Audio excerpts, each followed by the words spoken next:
Hello, everybody. If it's Wednesday, it's Warhammer, and that must mean it's time for another episode of Warhammer Weekly. Joining me this week, frankly, almost a regular co-host at this point. It's Marty, a good painter, previously Stormcast man, and then Lumineth man. But you then Slaves to Darkness. Really, you just keep expanding your good painter range. Best army painted winner at most recent Adepticon. How you doing, buddy? Good. I talked to you in person at Adepticon, but I haven't really talked to you much since then. Thank you very much. It's good to have. I am honored to be here as always, regardless of how many times it may be. It's a pleasure. Thank you. Well, it's good to have you on. Yes, Martin, fresh off the hot win, as you said, you went from Adepticon and then you had other events like back to back to back to back. You've been a busy boy, that's for sure.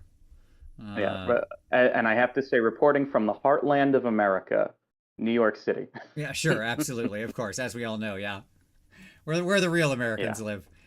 Tonight we're gonna fanfic this up, Marty. As I've gone through and I've done some sample things. The way I decided to do this was to give a smattering of abilities across different armies and stuff like that. So this is gonna be enhancements, heroic traits, battle traits, subfactions, new Warscrolls. I did a smattering, okay, across everything.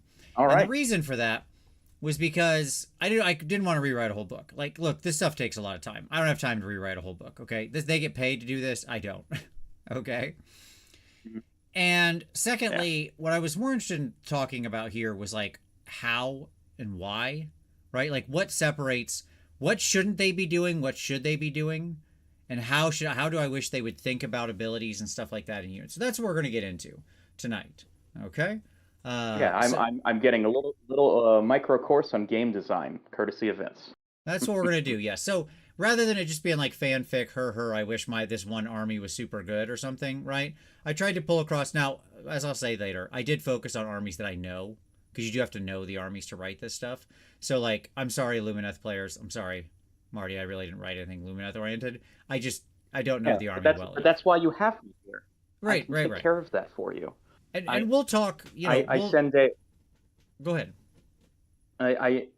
I send an annual letter through the FAQ inbox about, like, it's like the State of the Union. This is the state of Lumineth Realm Lords. Absolutely. And we'll say, like, we'll open up the space for discussion. So chat, get ready with your own ideas. You'll see as we get into it. Okay. But of course, first, the news. As Vince then remembers that he needs to get out his notebook, where he writes down timestamps, right on time, good to go, as always. Pure professional. That's what they call me in the biz. So, let's get into the news. There's basically none of it. That is literally almost the news itself. News item number one, of course, we'll do the rumor engine. It's a 40K thing. Again, it's a carton of half a dozen eggs. I did not look at the rumor engine. I presumed it was 40K and then did not pass go. It is a carton of half a dozen eggs. It's actually some kind of, I don't know, I assume missile launcher or something, but it looks like a carton of a half a dozen eggs. Could be Blood Bowl. Halflings are great in Blood Bowl. They are always prepared. Do they have a lot of missile launchers? I don't know. Maybe it's an egg missile launcher. Well, you said egg. Yeah. No, I got you. Absolutely. They do always have a lot of chickens. But anyways. I think one of them has, like, a missile launcher that's made out of, like, a hoagie. That's fun. Yeah. Okay. Cast says Soulblight announced in January and almost May. Still no actual book pre-order announcement. Yeah, you're not wrong. Boy, oh boy, we could see that anytime. So, anyways, it's a 40K thing. I don't know. There we go. Escapo says takoyaki pan. Yeah, indeed, I could see that. Absolutely, yeah. Well, they got to make their takoyaki somewhere. That's true. Absolutely. Marty, are you familiar with takoyaki? He said, knowing there's no way the answer to this is going to be yes. This is just me hitting you again for your clear lack of knowledge, your known lack of knowledge on East Asian cuisines in the community. This has just become a known thing. Yes. I was too busy growing up with the Animaniacs and too film buffs for parents, so I can tell you the name of every actor Yeah, You but can like we were talking no. about shows beforehand, and your knowledge of actors is just top notch, par excellence. Okay, next year at AdeptCon, we're gonna hit up some kind of East Asian cuisine. We're going out. All right. Anyways, other news item: Warhammer Heroes 2025 announcements. So lots of great folks here. I'm not going to go through the entire list, but check out the article. This is always wonderful. I love seeing all these people, these great pillars of the community who do so much to build up their local scenes, who give of their time, their effort to help basically make everyone around them have a better game. So I just wanted to shout it out. You should go check out the article. If you know any of these folks, make sure you congratulate them. I do want to shout out friend of the show, former guest, Tom Megans, who's on the list, who's a great dude. He and I have sometimes in our discussions been at cross purpose, but when we got together and actually did a show and talked through, so much agreement. It just shows. You never yourself in quick sentences on the internet. It's like we never fought. We just often had opposite opinions. But then you get together for the lengthy discussion. Boom, we're on the same page. That's all it takes. Just community building. I would like to shout out Luke Stone, who managed all of like the early AoS, and like every faction had a Facebook group. It was well moderated. The discussion was civil during very tumultuous times of like Age of Sigmar 0.5 and even 1.0. And so it's like it's great to see him honored for all of that hard work that we might have maybe forgotten in the long arc of history. I agree. I agree. I remember that. Oh yes, of course. Yes. Luke, great stuff. Man, it's so funny, right? You forget in 10 years just how much goes by, but this is where you're good, Marty. You got it. You're sharp as your mind is like a steel trap. Especially for this AoS, the community of AoS lores. Yeah, absolutely. Luke did so much to help grow the game for the first like 2 years. I don't know, like it's really hard to put it into words thinking back on it. Like I don't know, Yeah. the game would not have been anywhere to the same place had not for Luke's work. Yeah. That's a really good call. Yeah. Absolutely. All right. So congratulations to all the Warhammer heroes. There you go. Okay. And then a couple last pieces of news that I don't have a picture for. Number one, there is no pre-orders this week. What? Mm-hmm. I mean, that's news in itself. It's important to yeah, it's important. There might be pontificators who I call devotees of the spreadsheet gods, who Sure. keep very meticulous track of every Games Workshop release, not just Age of Sigmar, and have said that there has been a little bit of a slowdown since as early as like Q1 of last year. Mm-hmm. And so it's like just them, maybe like growing pains, factories, logistics, Brexit, recovery from COVID lockdowns, shifting like political climates, I think might even be the last thing on the list of like things that Games Workshop has to contend with. And just we got to do it. It gives us more time to paint the minis that we have, maybe start some new projects without the pressure of just a constant stream of new releases. There's a silver lining behind around every cloud. Oh, look, I don't care. By the way, I just looked over and saw, yeah, Luke's in the chat. So, hey, Luke, what's up, buddy? I forgot you were in the chat. I saw earlier in that register, but yes, congratulations, man. Big shout out. Well deserved on that Warhammer hero. Now, look, it wouldn't be weird if they didn't make it weird. They did this, okay? No company in the world, basically, like no game company, releases 50 weeks out of the year. Like obviously every year they don't do any releases in like the last 2 weeks, right? Over because they go on holiday for that like that period there, the Christmas and New Year's 2 weeks, which is completely understandable. No one is like people aren't really shopping or buying anything, so it's not weird to release new things. It's hard to break the news through on the news cycle and stuff like that. So I understand.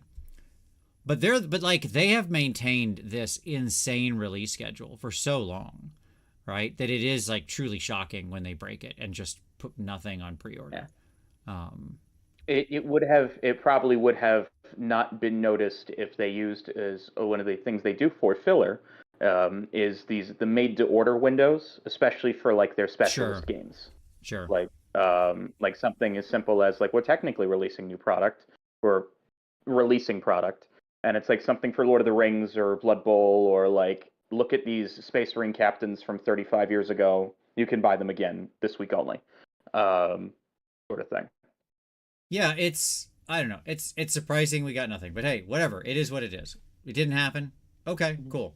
Whatever. I don't need a release every week. I don't care. Like half the weeks, 3/4 of the weeks, I don't care about them anyway. So, but it is what it is. It was just shocking to see them be like, "So paint your stuff." Yeah, good try, guys. All right. Last bit of news: Holy Havoc signups are live. This is a wonderful team tournament that happens just right outside Chicago in Naperville. And if you've never been to one of Steve Herner's amazing Havoc events and you're anywhere near Chicago in November, I would have a strong recommendation that you should get there. Get thyself to the tournament. You will not regret it. Havoc is a amazing time every year. It really is. There's nothing else like it. The boards Steve's makes are immersive and huge and incredible, and unlike any other Warhammer board you're ever going to play on, there is interesting and bespoke rules for your armies to play through and survive and stuff like that. It's just a totally different experience. Some people call it like, it's certainly an event, not a more traditional tournament. And but yeah, check it out. It's just the link is down in the description if you want to check that out. Oh yes, thank you, Kat. I did forget about that. I should have put that in the news. I'll talk about that in just a second. So yeah, Holy Havoc signups are there. Links in the description. Did you forget about the Soulblight update?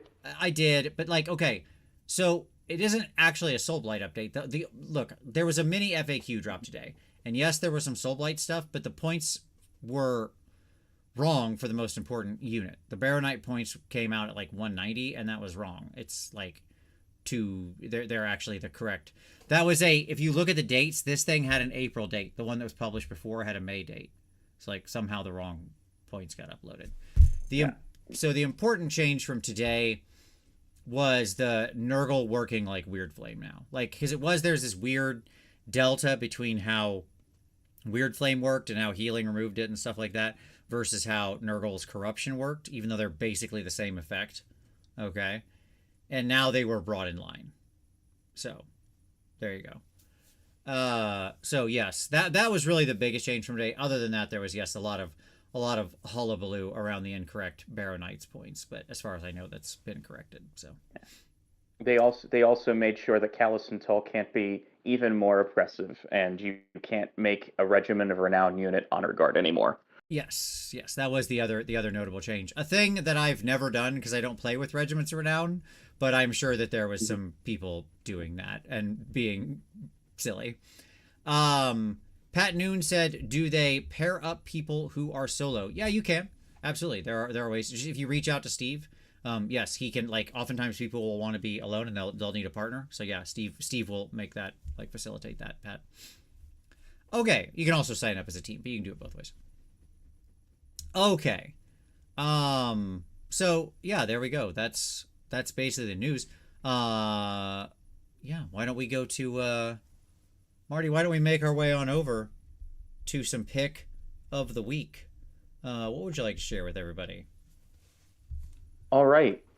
So this is a very special time of year, the beginning of May, where I hawk a show that I have been a privilege to be a part of in terms of the Board of Operations, probably since about 2019. It's one of the rare times of the year where people come to us instead of me having to go somewhere around the country or around the world. I'm talking about the Miniature Figure Collectors of America, the MFCA. I believe it is our 86th show. It is next weekend, Friday and Saturday. They like just going home on Sunday. So so it's May 9th and 10th. If you go to mfcashow.com, there's many different ways to easily look it up. The link on that Google. Marty gave me is down below. It's in the description, so you will find it down there. There's a color poster now that's very important. There used to be a black and white poster for about 70 years. It has been going on since I believe 86 years, and this is like a storied history of bringing together model builders and figure painters from across different aspects of fandom. The show has actually witnessed kind of like the birth and flourishing of fantasy in figure painting as a whole. We use an open system of judging similar to Nova, and everything is like reviewed by. We try and get as many talented people from across the community to try and judge the pieces because there are several hundred of them that they cram into this one small hotel in Philadelphia. Um, there's also a growing sort of like it's a cross between like a flea market and like a vendor hall where you're going to have people selling old figures and like rare pieces, plinths made of actual wood, not just like resin, cast polyester stuff like that. Sure. Yeah, there's like seminars, there's live podcasts from people both like locally and internationally. We actually get some talent from Hollywood that have been going to the show for many years, including a man named John Rosengrant who worked for Lucasfilm.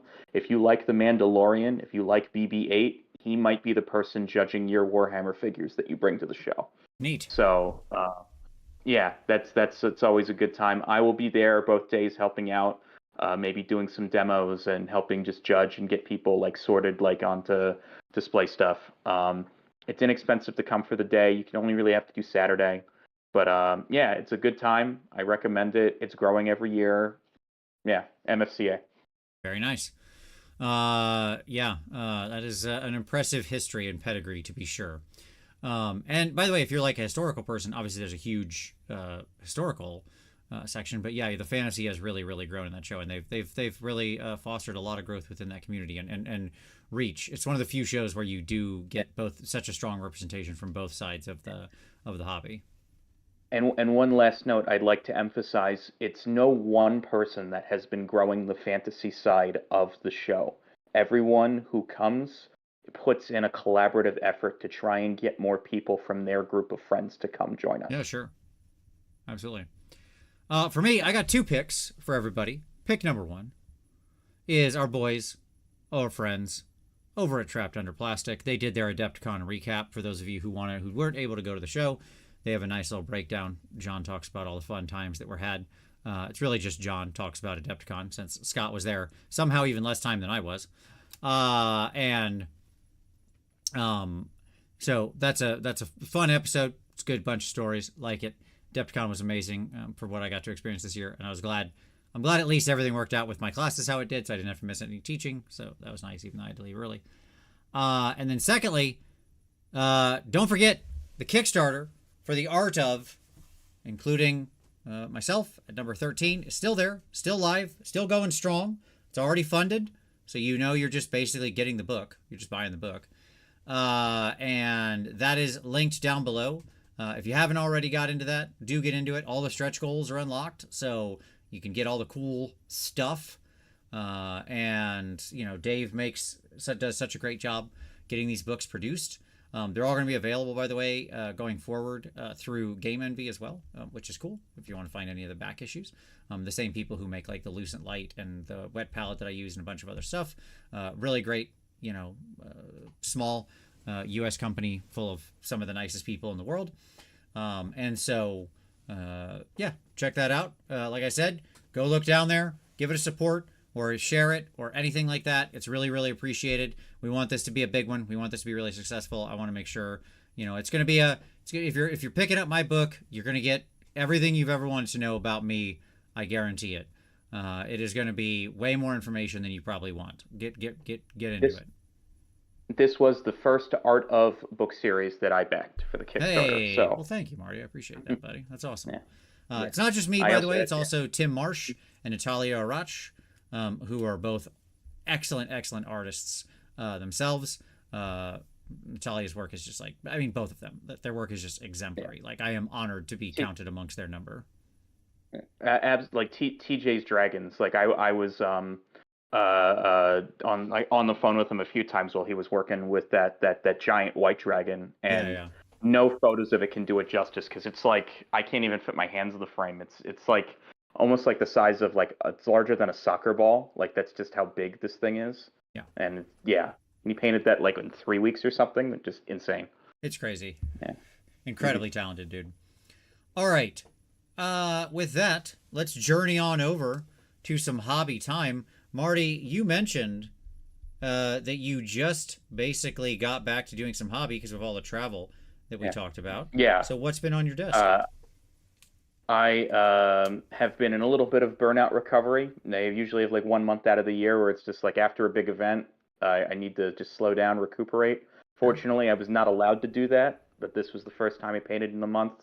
I painted something over the weekend I can't talk about yet, but everyone will get to see very soon. And I have moved right along to pivoting to Nova, and I want to do some special stuff for Nova. I haven't really been able to paint display figures in some time with like singular dedication, and I'm picking some pieces that are true to myself, not just like Games Workshop Yeah, pieces. sure. And so the first one on the docket is not Song of Ice and Fire, HBO, Game of Thrones, Yes. TM, copyright, and all that, where it has the actors' likenesses. And I'm going to do a nighttime scene with Stannis Baratheon. And I haven't really done a nighttime scene before. I had to get some feedback and pull a bunch of references for that. And so we're going to see how that experiment goes. It's still in gaming scale. It's probably a little bit closer to the Conquest scale, like Gotcha. So like a little 35, more 40 40 millimeter, millimeter. maybe something like that range. Big. Yes, yes, Hmm. yeah. So it's not quite 54. So it's still Yeah, kind yeah. of gaming scale, but like and that will be an interesting experiment. And I'm moving on to the people can see on my Instagram. I put up some obvious and then not so obvious teasers about what I'm bringing to hoping to bring to Nova this year. It's gonna require a lot of hours, like more hours than I've put into painting regularly. But I would really like to do something like that. I'd like to challenge myself. There you go. Yeah. All right. Hey, thank you, Thomas. I appreciate it, buddy. For me, it has been a flurry of hobby activity. Let me just say. So, number one, thing the first, we finished up the cheerleader from Miniac. As I say, I call her Buffy the Vampire, comma Slayer. So here she is. She's all done. I'm, pretty happy with how she came out. I think she looks pretty cool. Got really, I think I achieved the skin tone that I wanted there a lot. Got the nice, heavily wool textured sweater, stuff like that. So all in all, I think she came out pretty cool. We'll just cycle Yeah, through some and it's pictures a it's here. a nice Scott. I was about to say Scott. Did Scott sculpt that too, or like No, he? no, he had the concept. Okay, He like it's his figure, but he didn't do yeah, the sculpting. So gotcha. Well, I hope he makes more. yeah, absolutely. I think she came out great. So there you go. So that's number one. Then I put together and painted a figure for our upcoming game that is releasing here at the end of the month. Boy, oh boy, not the end of April. I guess technically. I guess it's not technically May yet.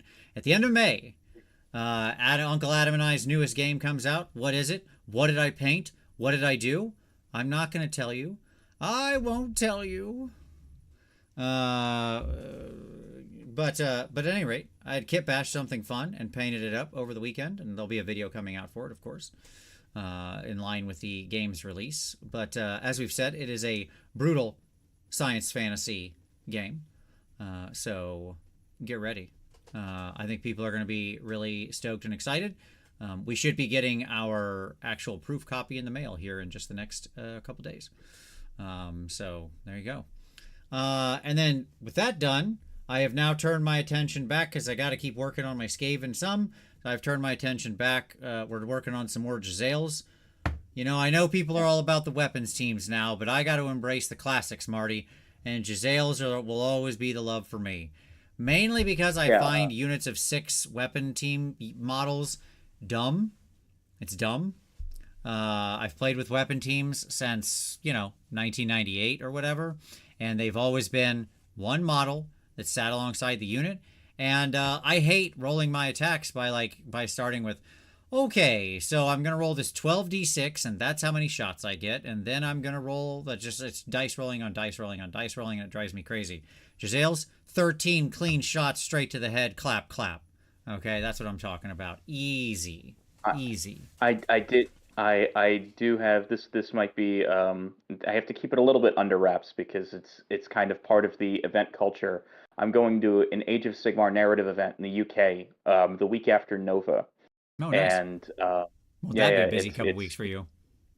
yes, It's run by it's kind of like the successor to Raw, Cool. and I can't say why, but I had to I do have the Skaven Tide, one of the Skaven Tide boxes that I decided to keep. I ended up with four of them at one point. Um, You should have sent all those uh, rat ogres to me. That's all. That's the only. That's the only thing. That's my only lament I there. think I think I still have three. I'll look into it this weekend and I maybe mean, I get you still owe those. you a shield. So what kind of a friend am I? I Yes. never got that to you. Yeah, So I also need that shield for a conversion for this event that's coming up, but it's yeah. in September. But I needed to kit bash one of the Giselles. I needed a single Skaven who was wearing a helmet, like a fully enclosed helmet. And why? I can't tell you. I can't tell anybody. No, It's that's a fine. secret. Yeah, So much yeah. like in Zelda, it's a secret. Okay. Mhm. So, Yeah. but yeah, like, so it's just been a flurry of hobby activity for me. I'm very excited. And then I got to travel a lot next week. Next week's show will be a road show, by the way. So sadly, I'm going to lose out on several days of hobby. But, you know, what do you do? That's okay. Such is life. All right. With that and hobby time out of the way, Marty, are you ready to go to the main topic tonight? The big show. We are going to talk about rewriting AoS or something like that. I really struggled with what to name this because that's a bit strong. But like I said, what we're going to do here is we're going to dig in and I'm going to give sample abilities of the way I would write things if I was writing faction abilities, you know, subfactions, battle traits, stuff like that. And we're going to take a look at that, understand exactly, I think, where they sometimes go wrong and where I think we can go better. Does that make sense? Yeah. I am ready for a micro course on game design. All right, let's do it. Yeah. So, first of all, I just used this awesome pic of Lady O. Just love it. I think it's really gorgeous. I think almost any piece of art that has Lady O in it is just really cool. Because just she's such a compelling looking figure. So there you go. All right. So let's start with a little summary. We're going to lay some foundation here first. Okay, we're going to lay the groundwork, Marty. So first off, the foundation of 4E is strong. I really do believe that. Okay, you've played a lot of 4E. I've played a lot of 4E. I think it's a strong game. I think though we've got some stuff weighing us down. Right? We got some. We're carrying around a couple bags of bricks. Basically, we're like a car. We got the back bumper is just kind of. It's a nice car. It's a great car, but the back bumper is just hanging off, dragging along the road. Okay, that's causing some problems. It's annoying. Does the car still run? Yes. But would it be better if every time it drove around you didn't hear that awful scraping noise and it threw sparks everywhere? Also, yes. Okay. And now some of those things are probably seem poised to change with the upcoming Scourge of Ghyran and the new GHB. We talked about this a lot last week, right? The potential that we're going to get expansion content for all the armies. The potential that we're going to get, like, obviously battle tactics are being redone in some new and very different way, which great. Couldn't have happened soon enough. Couldn't have happened to a worse system. So very excited about that. But I think we still have a challenge, okay? And that challenge is we're going to get a bunch of extra rules. And if the enhancements and the faction abilities and all of those things are still very, sort of inequitous, right? If they're not equal, okay? Then, and a lot of them are still poorly written and you just don't want to take them, you can write a lot of extra content. That doesn't matter if it's not good.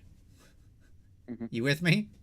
Yeah? Yes. Yeah. We've been there before. Of course. Absolutely. We all remember the gorgeous, blessed be its name, the Realm Artifacts list, right? Of 84 different Realm artifacts. And look, most of them were bad. But there were like 13 out of that 84 that were cool. And I was happy to have that 13. And if that's the ratio we had to write to get 13 good choices, frankly, I'm supportive of it. Like, sometimes you gotta figure out 1,000 ways not to invent the light bulb before you invent the light bulb. You know what I mean? Yeah, and adding on to that, you were asking sort of the Warhammer Weekly think tank for ideas. Yes. and many of us poised similar ones, and then you said, no, you're not Correct. thinking four-dimensionally. Correct. I asked about it because we have a little chat group going, and I said, hey, what are some interesting enhancements or abilities or things like that that you wish existed? And clearly I did not provide adequate requirements, because then you and a couple other folks in the chat gave me nonsense of like, I wish this whole army played differently like this. And I was like, thank you. That is both unhelpful and not what I needed. I did rethink about your question, but I'm Okay. going to wait and see what you pose and then maybe offer my suggestions. Absolutely. All right, good. So, now, what we're going to do today is we're going to do rewrites of things, some scrolls, some enhancements, write some new stuff, make some new things, right? For specific armies, I went through a selection of different armies. Again, I did, look, chat, I tried to work across a good number of armies, but here's the reality. I stuck to the armies I know how to play. Because I believe that the important number one thing when you're writing these is you have to understand the army. How do you want it to play? What are its capabilities? What's the sort of play style it goes for? Right? These things need to be contributory to that reality. Right? Like, these things are best when they either align with the existing playstyle options or enhance and expand the playstyle options that are there. Does that make sense? What I mean? Yeah? Okay. Yes. Correct. No Fire Slayers, no KO. Yes, they will be not appearing in this episode. Sorry. Any Okay. Lumineth commentary will be led by me. That's right. Okay. And what I want, chat, is as we're going through this, if you've got some ideas you want to throw in the mix for your own stuff as we get to the end of it, because these are all divided by type. So as we get to the individual section, throw in your own ideas. We'll talk about them. I want this to be interactive. Okay? All right. So, but first, here, some general rules. Okay? Rules that I lived by as I was writing this. All right? Number 1, no more once per battle heroic traits or artifacts. That's it. Those are out of here. Get out of here. There's the door. Goodbye. Okay? I do not like them as a design. Now, I don't like them, period. I think there is eventually, like, I think there is some interesting design space you could do with this, with once per battle stuff. I think probably the most interesting example is like the Daughters of Cain prayer thing that, like, once a game you can blow it to get a d6 prayer points. That's actually a very potent, powerful ability, right? And it might be worth being once per, and it works automatically. At minimum, they should never, ever, ever put anything into a book again that is like once per game, roll a die, something might happen, or something might, and nothing might happen. Okay, that's number 1. The other thing is, I like, in general, if it's gonna be once per battle, it just better work, and it better do something significant. Okay, go ahead. Yeah, my mind keeps going back to, because sometimes there were good ideas in Warhammer Fantasy that, when ported over to Age of Sigmar, create interesting gameplay. But now it's like the time, and just as a quick footnote, it's like, we don't need to bring back the Dispel Scroll in this edition, right? Because Spell Doms don't really have enough magic to cast. Yeah, exactly. Yeah. Mm-hmm. So, all right, Dispel Scroll, we salute you. But yeah, like, it's maybe next time. That's the idea, right? Like, a Dispel Scroll was a worthwhile once per game thing because it worked automatically and it shut the thing off, right? Yeah. It's a great example from Fantasy of what was actually a well-designed once per battle thing. It wasn't once per game, roll a die, maybe nothing happens, maybe something happens. That's crap, right? Okay. So, like, it is, I'm not going to say that it's impossible to write good once per battle stuff. It is. It's possible. I'm saying I'm not writing any of it because I'm not interested in it. Okay. All right. That's number 1. Number 2, no more spells that roll a dice to do things. So, like, this is just, I didn't write any spells. I'm going to tell you right now. I just didn't want to get into rewriting people's spell lores. The answer to spells is simple. For all the spell dom armies, and in fact, for most armies, just write more spells. Just add more. Like, I don't need to explain this, okay? Just like, and stop making unlimited spells that are like bad attack spells with a 12-inch range. That's dumb. So, but no more spells that roll a dice to do things. What I mean is, like, you cast the spell and then you have to roll more dice to see if anything happens. Yet again, same story, that we just talked about with the heroic traits and the artifacts, it's already hard enough to get a stupid spell off. You got to get your caster in range, right? Then you got to get the spell off, beat the casting roll, not have it be unbound, right? And then if all that happens, then you suddenly have, like, now roll a dice to see if anything actually happens. No, hit the bricks. That's directly out of here. No. Okay. Yeah. Yes, exactly. What Luke said is correct. I would accept, like, roll a die for every model in the unit. On a 5-up, they take a mortal wound, right? That kind of thing's okay, because that's meant to be targeted at big units, and so it's just relying on the law of large numbers that, like, something's going to happen. It is statistically possible to target a 20-person unit with that and have 0 mortal damage done, but it's highly unlikely, right? Like, you can roll 20 dice and not get a 5-up. It can happen. It's just unlikely, right? Yeah. Okay. No more end of turn, roll a dice, and maybe something weak happens. Nope. There's a bunch of this crap they keep putting in here. Like, at the end of turn, roll a die, roll a d3 on a 2-up, some garbage you don't really care about happens. Piss off with that. We're done with that. Yeah, that's like, out of all of the Slaves to Darkness allegiance, like subfactions, which no one really cares about, the one that's technically the strongest is that, and people forget it half the time. Right. Yep. Mm-hmm. Okay. Because you also have to be contesting the objective, and you get to roll for each of them, but only one of them can do damage. Yeah. Yep. Exactly. Yeah. Mm-hmm. Yeah. Shout out to Git. Shout out to a bunch of people. I would also state that, like, one of my soft rules is no more. This isn't on my rules page, but this is certainly in my head. I hate when they write a bad battle trait and then make you rely on spells or other things to make it good. Okay? The Bad Moon is a perfect example of this. Like, I didn't rewrite the whole Bad Moon, but because it was just so much stupid work. But, like, I'm sorry. Like, but I'll say it here. I would rewrite the Bad Moon to just be good and have good abilities and just, like, work completely differently.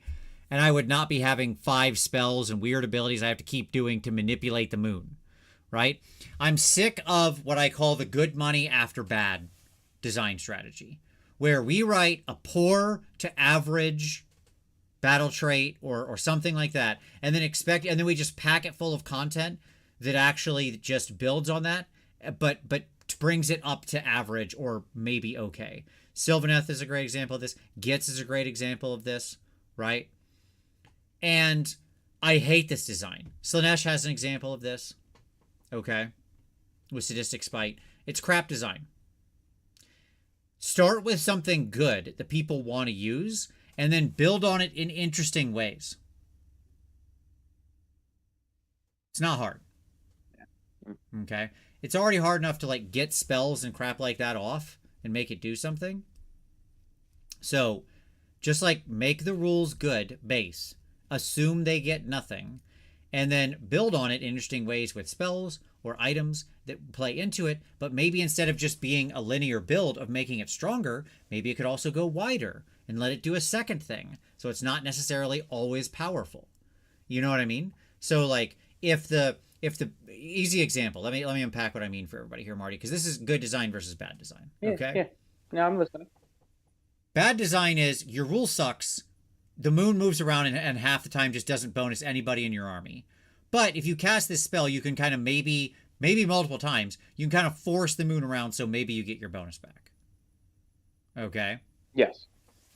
Terrible design. And I never played Gitz, but in my opinion, the Bad Moon was never well designed. Like, it already had weird problems in the previous book, and we replaced it with effectively a worse version of the Nurgle wheel and we now have to dedicate, we have so few enhancements because that's how 4th edition is designed, and we have to spend very expensive real estate on fixing it. Mm-hmm. Like, oh, you can manipulate it so you have 2 turns of your trolls having this ability instead of 1, and it's like, but I'd rather have a good spell. Like, I'd rather have, like, a 3rd good spell. Right. Yeah.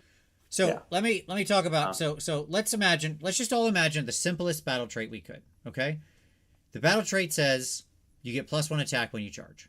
Right? Let's say it's some fighty army. Again, this is like completely army agnostic. We're just completely talking in hypotheticals here, right? Imaginary army X has a battle trait that when you charge, you get +1 attack. Okay? We could build on that with a spell that says when you charge, like when you use this ability, right? The +1 attack on the charge thing, you also get +1 to wound. That would be a direct linear build on the thing, right? Now the ability is more powerful. Your +1 attack and your +1 wound. Okay? Right? All right.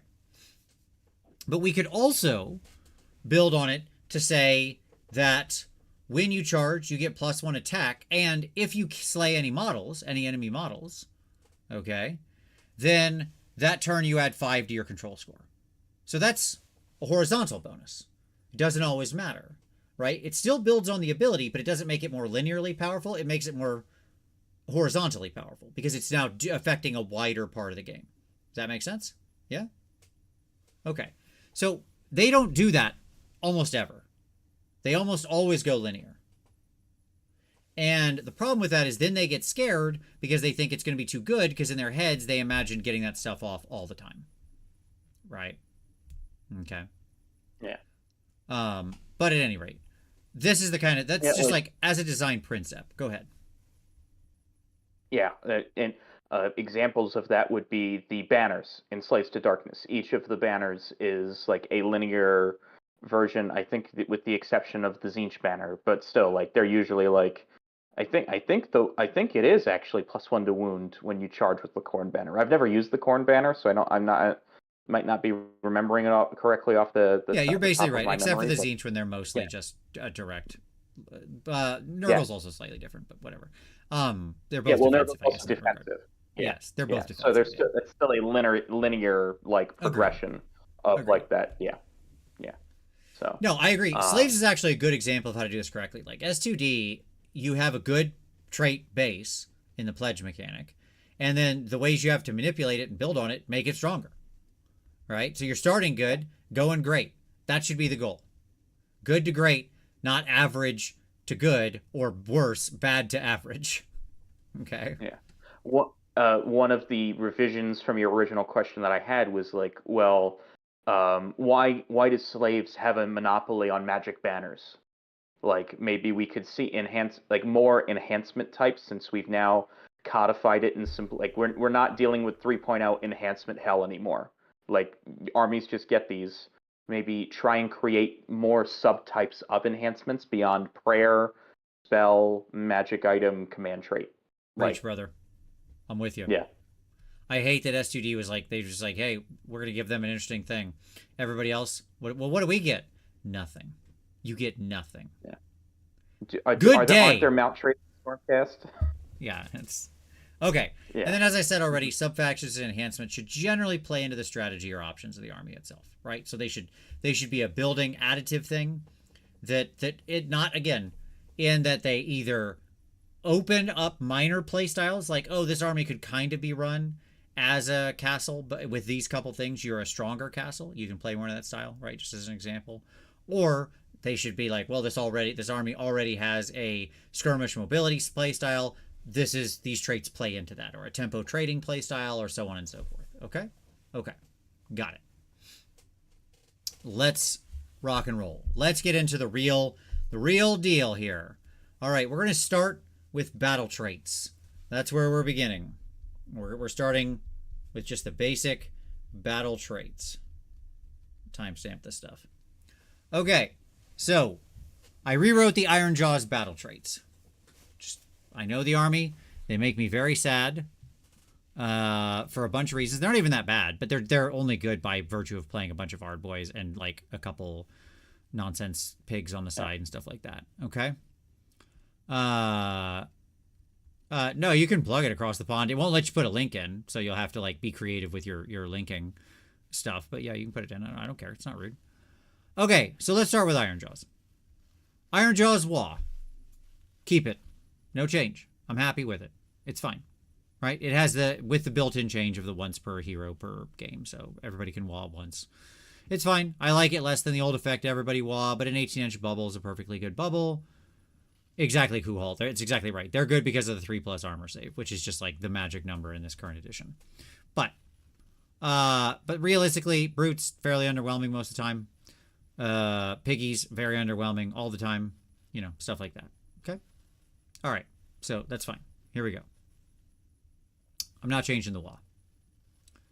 By the way, would some of this stuff that I'm going to talk about sometimes necessitate points changes to the army? Yeah, of course. I assume that oftentimes many of these things would move points around if I make things better. But I don't care. Good. Let them be, like, find the right points. I just want things to be fun. Okay? All right. So, here we go. Mighty Destroyers.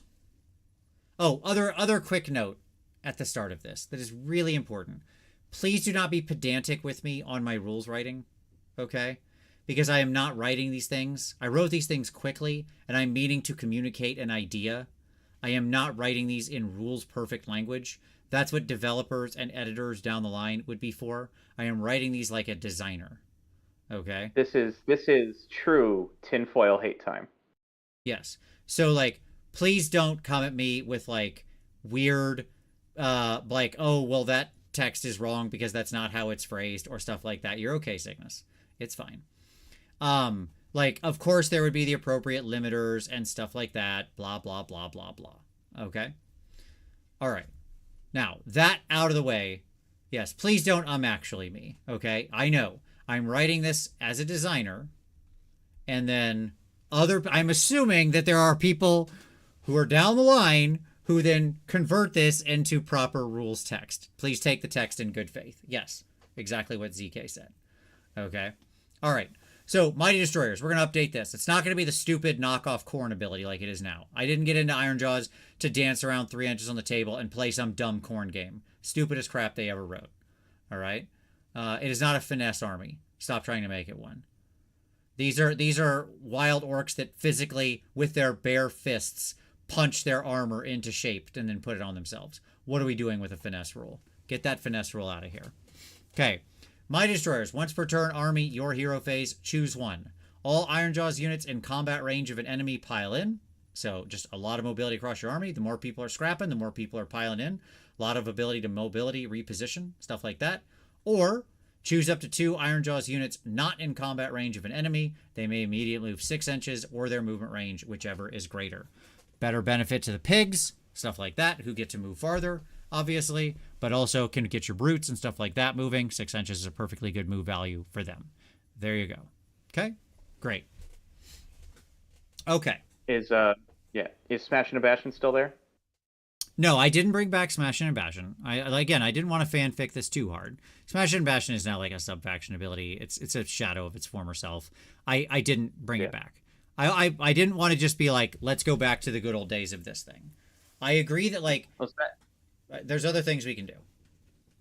I was about to say, I feel, in my opinion, Smashing and Bashing was one of the best rules in like in the game because it's just like so powerful. The way that you can like trigger combat and stuff like that. Yeah, it's super powerful. Yeah. I think that's probably too good in the current world, but that's fine. I agree. Yeah, I agree. So I was just like curious about that. Yeah, Kuhal, later on in these, a lot of times I have that exception written. I just forgot to write it here. But no, they wouldn't move into combat. It's meant to be a normal move, right? So it has the same restrictions. So again, post rules text, it would not allow them to move into combat, obviously. They could not move, like, I should have the proper text on the end that says, like, they may not move through or end this move in the combat range of an enemy, blah, blah, blah, blah, blah, at any point in this move, yada, yada. Okay, so just assume that text is there. All right, then now we're scrapping. Any Ironjawz unit that is damaged or missing models gains a +1 bonus to hit rolls in melee combat. The idea this is actually my solution to Smashing and Bashing, because I assume what's going to happen is you're going to get into a trade situation because you want to be multi-charging, which means you're going to activate over here and then fight, and then they're going to fight and damage you, right? But hopefully not too bad. Like, that's generally with the 3-up save, Ironjawz units don't get wiped on the charge, they just get damaged. So then on the kickback, now you have +1 to hit, making your unit more effective, right? So again, it plays into the multi-charge aspect. And that's my point. I thought about, as I was writing these, I thought, how does the army actually want to play? And in my head, you're like, when I'm playing Ironjaws, I want to be charging in with 2 or 3 units at a time because you're calling the WA, which encourages multi-charging. Okay? And if you're doing that, one of your units is going to get beat up before it gets to swing. So this gives them a refund, a rebate on getting beat up. That makes sense? Okay. And then get back into fight. Once per turn, army, end of turn. Choose an Ironjaws unit that has destroyed an enemy this turn. That should say an enemy unit. That has to be, they have to kill a whole enemy unit. That's just me missing the word. This turn, they may immediately make a rally roll without expending a command point. Oh, that's once per turn, army, end of your turn, not both turns. They may immediately make a rally roll without expending a command point, and they may roll 2 additional dice when they make the roll. So basically, they have no ability to restore models or bring units back or anything like that. Could you do this in combat? No, the idea would not be. It's same restrictions as normal rally, right? The idea would be like if they have killed themselves out of combat, then they get to make this rally roll for free in a weird timing, end of turn, because they're like, oh, get back up, lads, and get back into fight. There you go. So at the end of your turn, it's a nice little refund. So if you have some models down, you get like an 8 or 9 dice, depending on whether or not you have a banner guy, a musician guy, to get, a couple, maybe a model or 2 back. Right? There you go. That makes sense? Yes. And there's your new battle traits, right? To me, this hopefully plays better across the range. I think it plays more into their playstyle. It does shore up a little bit of a weakness. I mean, your rally roll is still not very powerful. It's not like we want to give them good recursion. They have to get that cool recursion, they have to do what you want to be doing with the army, which is like getting in there, punching, beating people up and destroying the enemy units, right? Yeah, the recursion. If you want to write some sort of verisimilitude into it, they're rejuvenating themselves from the WA, getting stuck in, and Exactly, right. Assumingly, a couple of the orcs just got cracked in the skull real hard, and then their boys are like, "Oh, we killed him. Come on, get back in here, boys." Yeah, and that kind of thing. You're missing out. You're missing out. Get back. You're missing out on the scrap. That's right. Yes. So again, this to me would be a much more compelling set of rules. That's fun. Lets them play in more phases as well, because you got like a fun end of turn thing. You got a beginning movement thing. So it gives you a little more. Exactly. And it's got counterplay because if an opponent has additional units in combat, they shut it off. Yes, exactly, Branu. 100%. I'll just add that note here so people know for sure. Can't do if in combat. There you go. So people don't worry if they're looking back at this later. So yeah, that's the basic idea of the thing, right? This, I want to try to expand what phases it plays in, where you're making and doing interesting things, and it reinforces their general playstyle. There you go. Is what I would say that you're trying to address something that even if Ironjaws were okay right now, a lot of armies do not manipulate sort of the way that they engage in the combat loop. Mm-hmm. And we want to try and maximize with the armies that are going to be in combat the most, some sort of intellectual exercise in terms of yeah.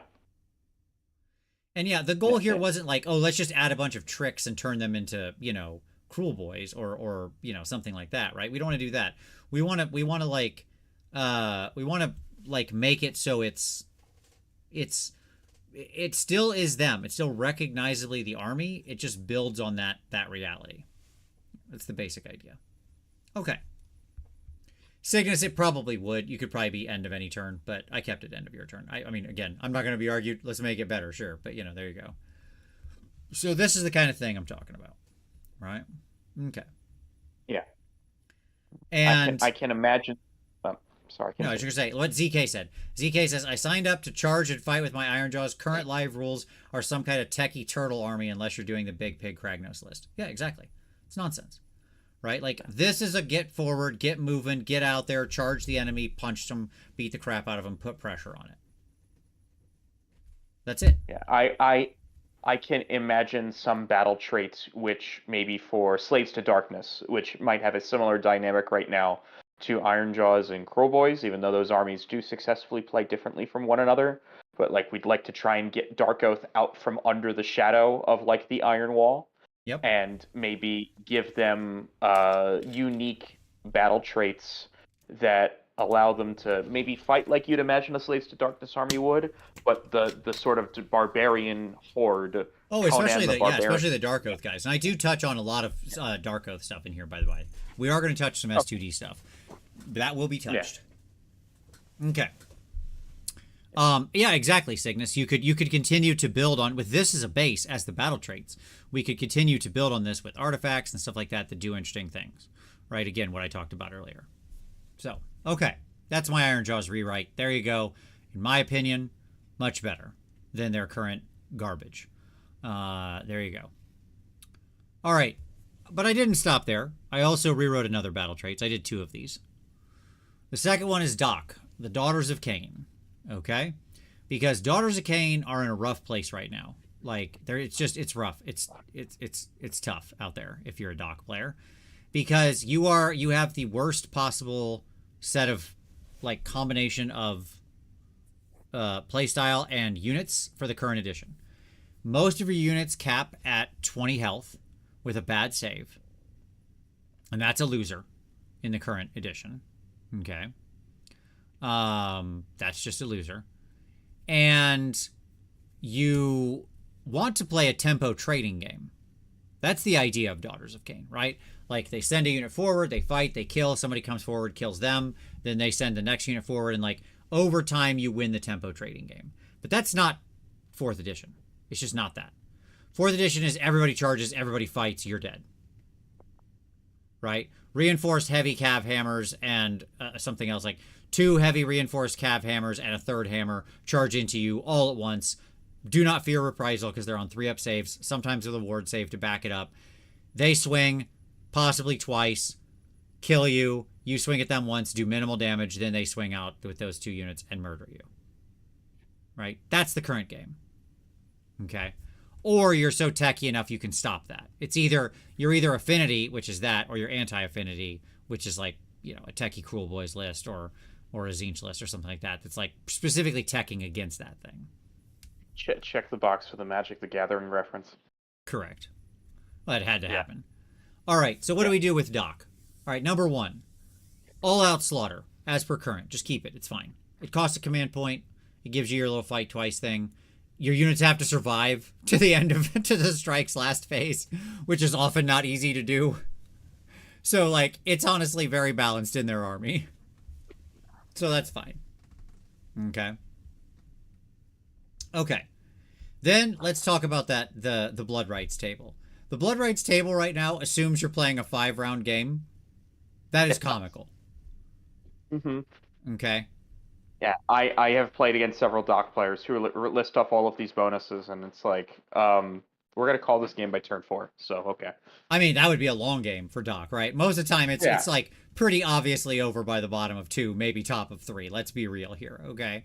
Yeah. And, again, we've got this nonsense of like, well, I can do all these prayers and other stupid things to manipulate my Blood Rights table. Stop it. Stop it. Stop having bad abilities that then I have to use a bunch of abilities to make good or average. Stop it. Stop it. Get help. Like, okay? and like half the things on the Blood Rights table are just like, what is it, +1 to run and charge rolls? +1 to run is turn 1. +1 to charge is turn 2. +1 to hit is turn 3. The first real actual bonus, honestly, that you care about. Yeah, there we go. Yeah. Yes. So, in this world, by the way, I'm cutting out most of that Advance the Blood Rights crap. Maybe I keep like one of them around. Okay? But most of it's gone. I don't need it anymore. I'm going to write other interesting prayers and other interesting artifacts and rules and stuff like that actually just further do cool things in the army. I don't need to waste a bunch of time. So the Blood Rights table, most of the time what you're going to do is just get this for your army. All right? All right. Cool. Round 1, +1 to run and charge. We're going to front load this. Round 2, +1 to hit and wound. Great. So now we're already up to turn 4 of the existing table. I just want to point that out, okay? And that's where we should be.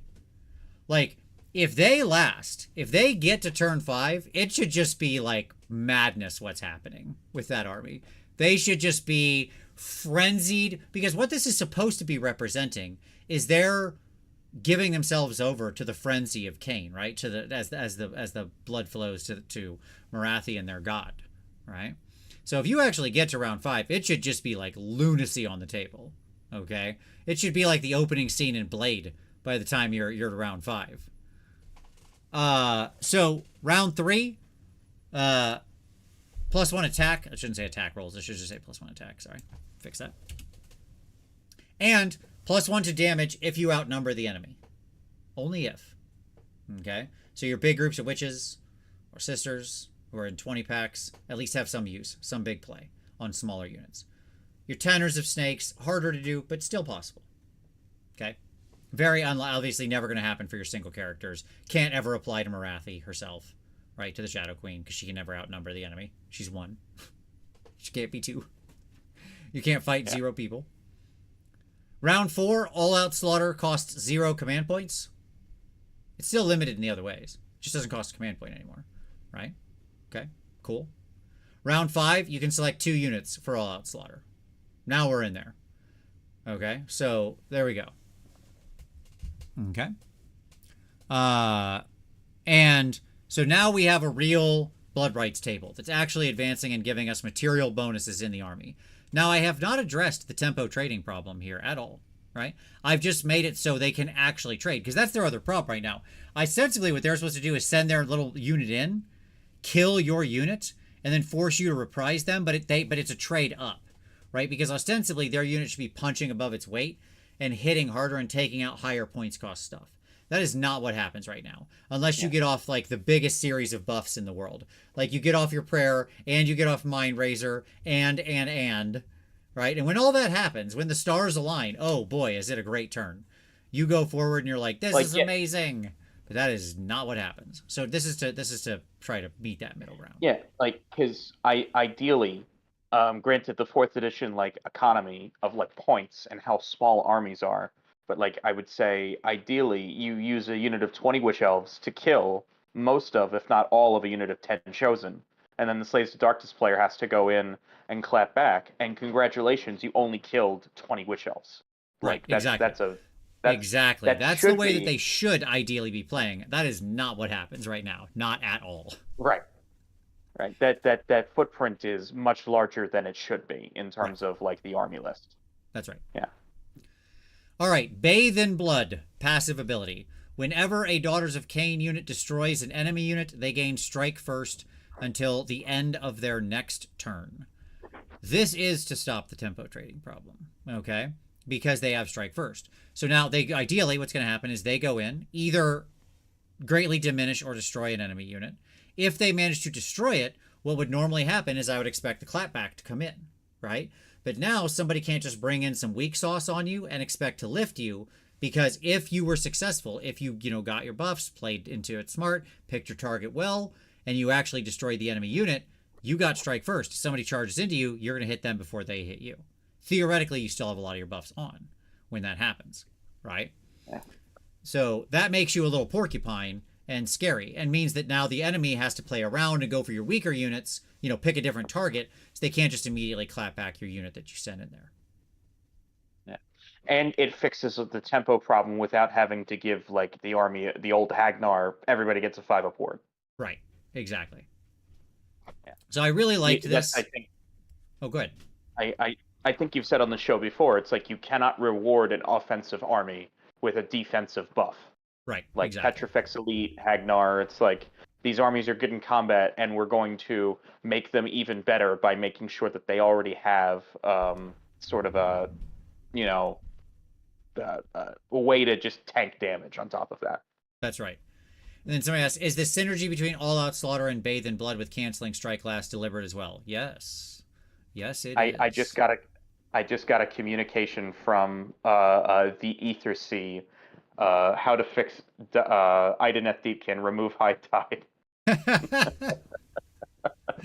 So yes, Yeah. absolutely.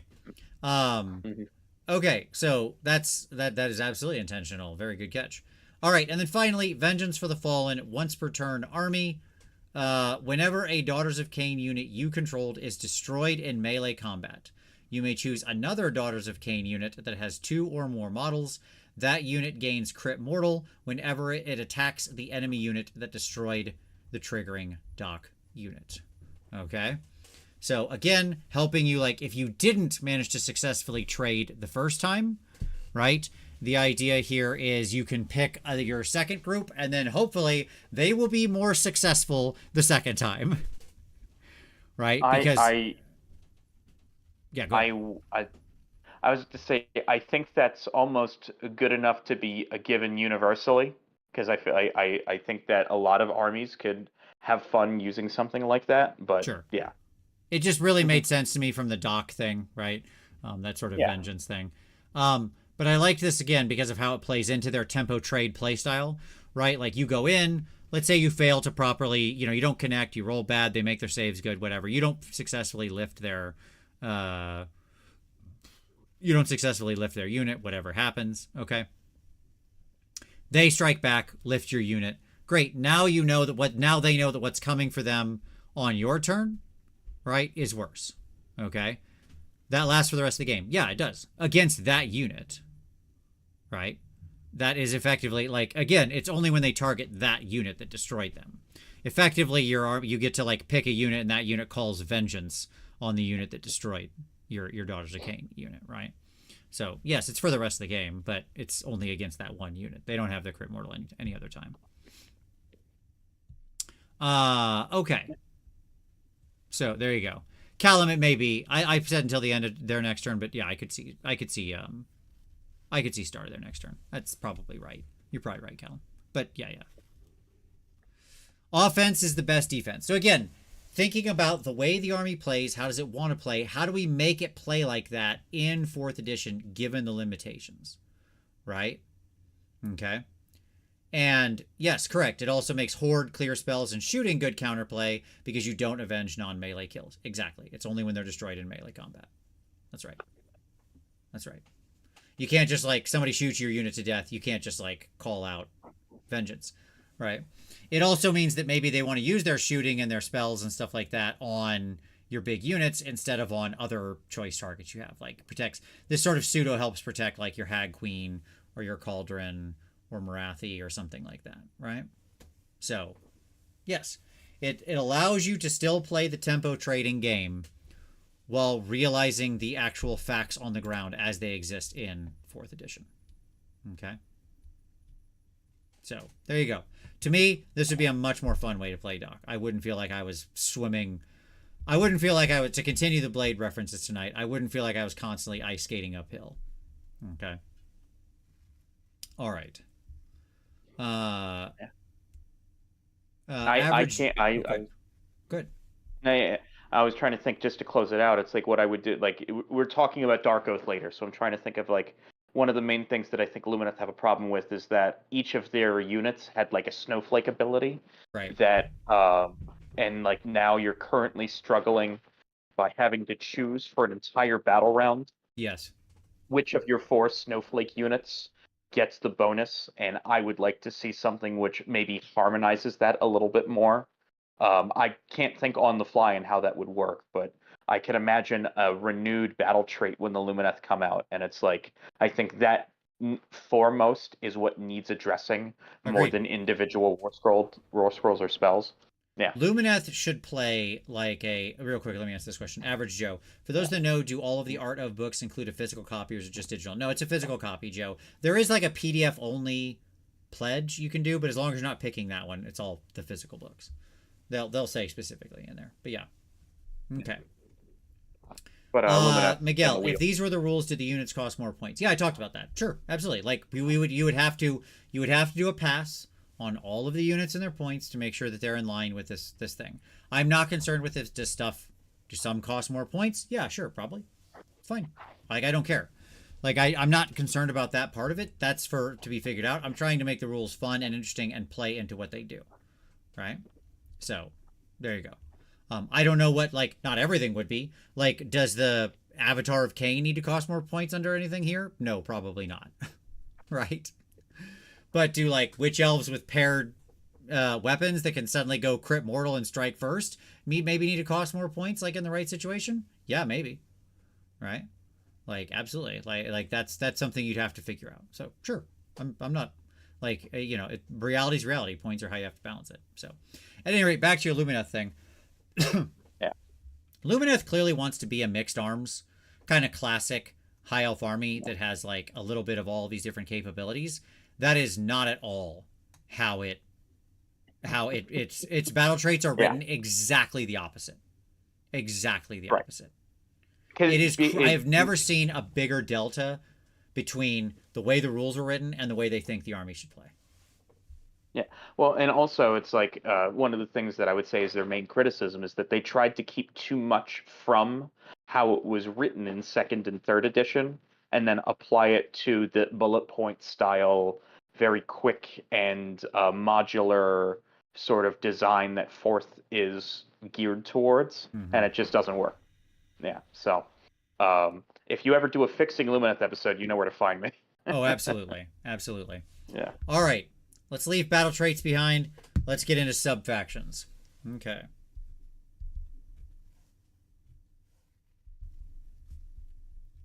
All right. These were, by the way, this stuff takes forever to write. I just want to be clear. Like, I did put a lot of thought into these.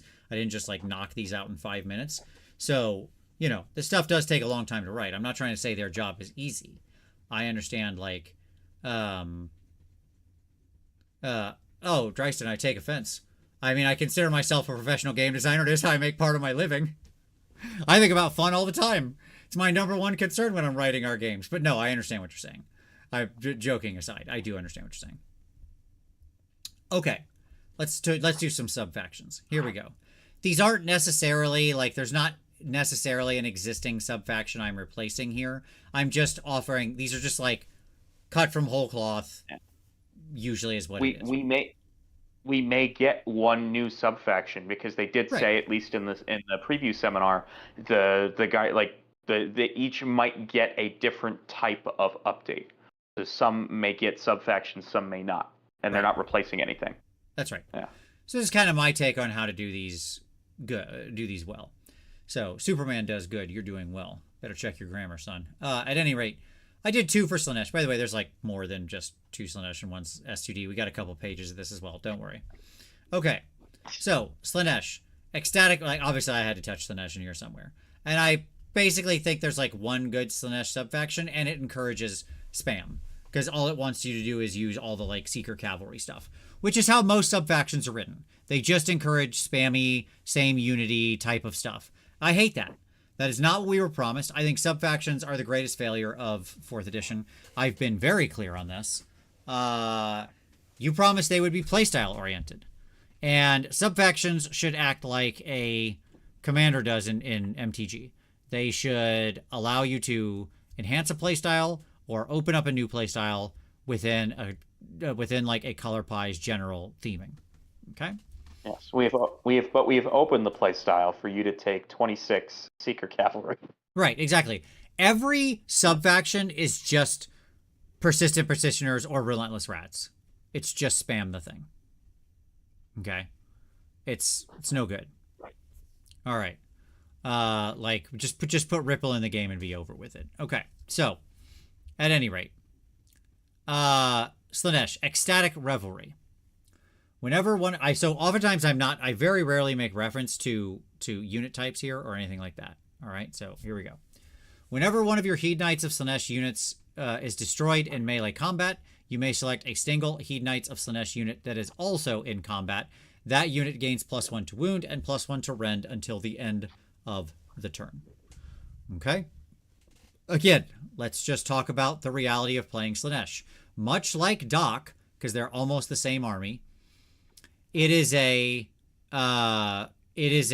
meant to be like a fast tempo trading army. Now the difference is it has some shooting, and I would point out that, like, it has been buoyed. It's doing perfectly fine in the results, which I hate because it's stopping me from really getting and being able to agitate for any hard fixes because it looks like it's doing okay. and it's doing okay on the back of a bunch of Blitzbarb archers and Blitzbarb shooting, right? Okay. But the reality is, when you're playing Slaanesh, if you want to play melee Slaanesh, which is the thing I was most concerned with, you are going to lose units for the same reason I talked about it with Doc earlier, right?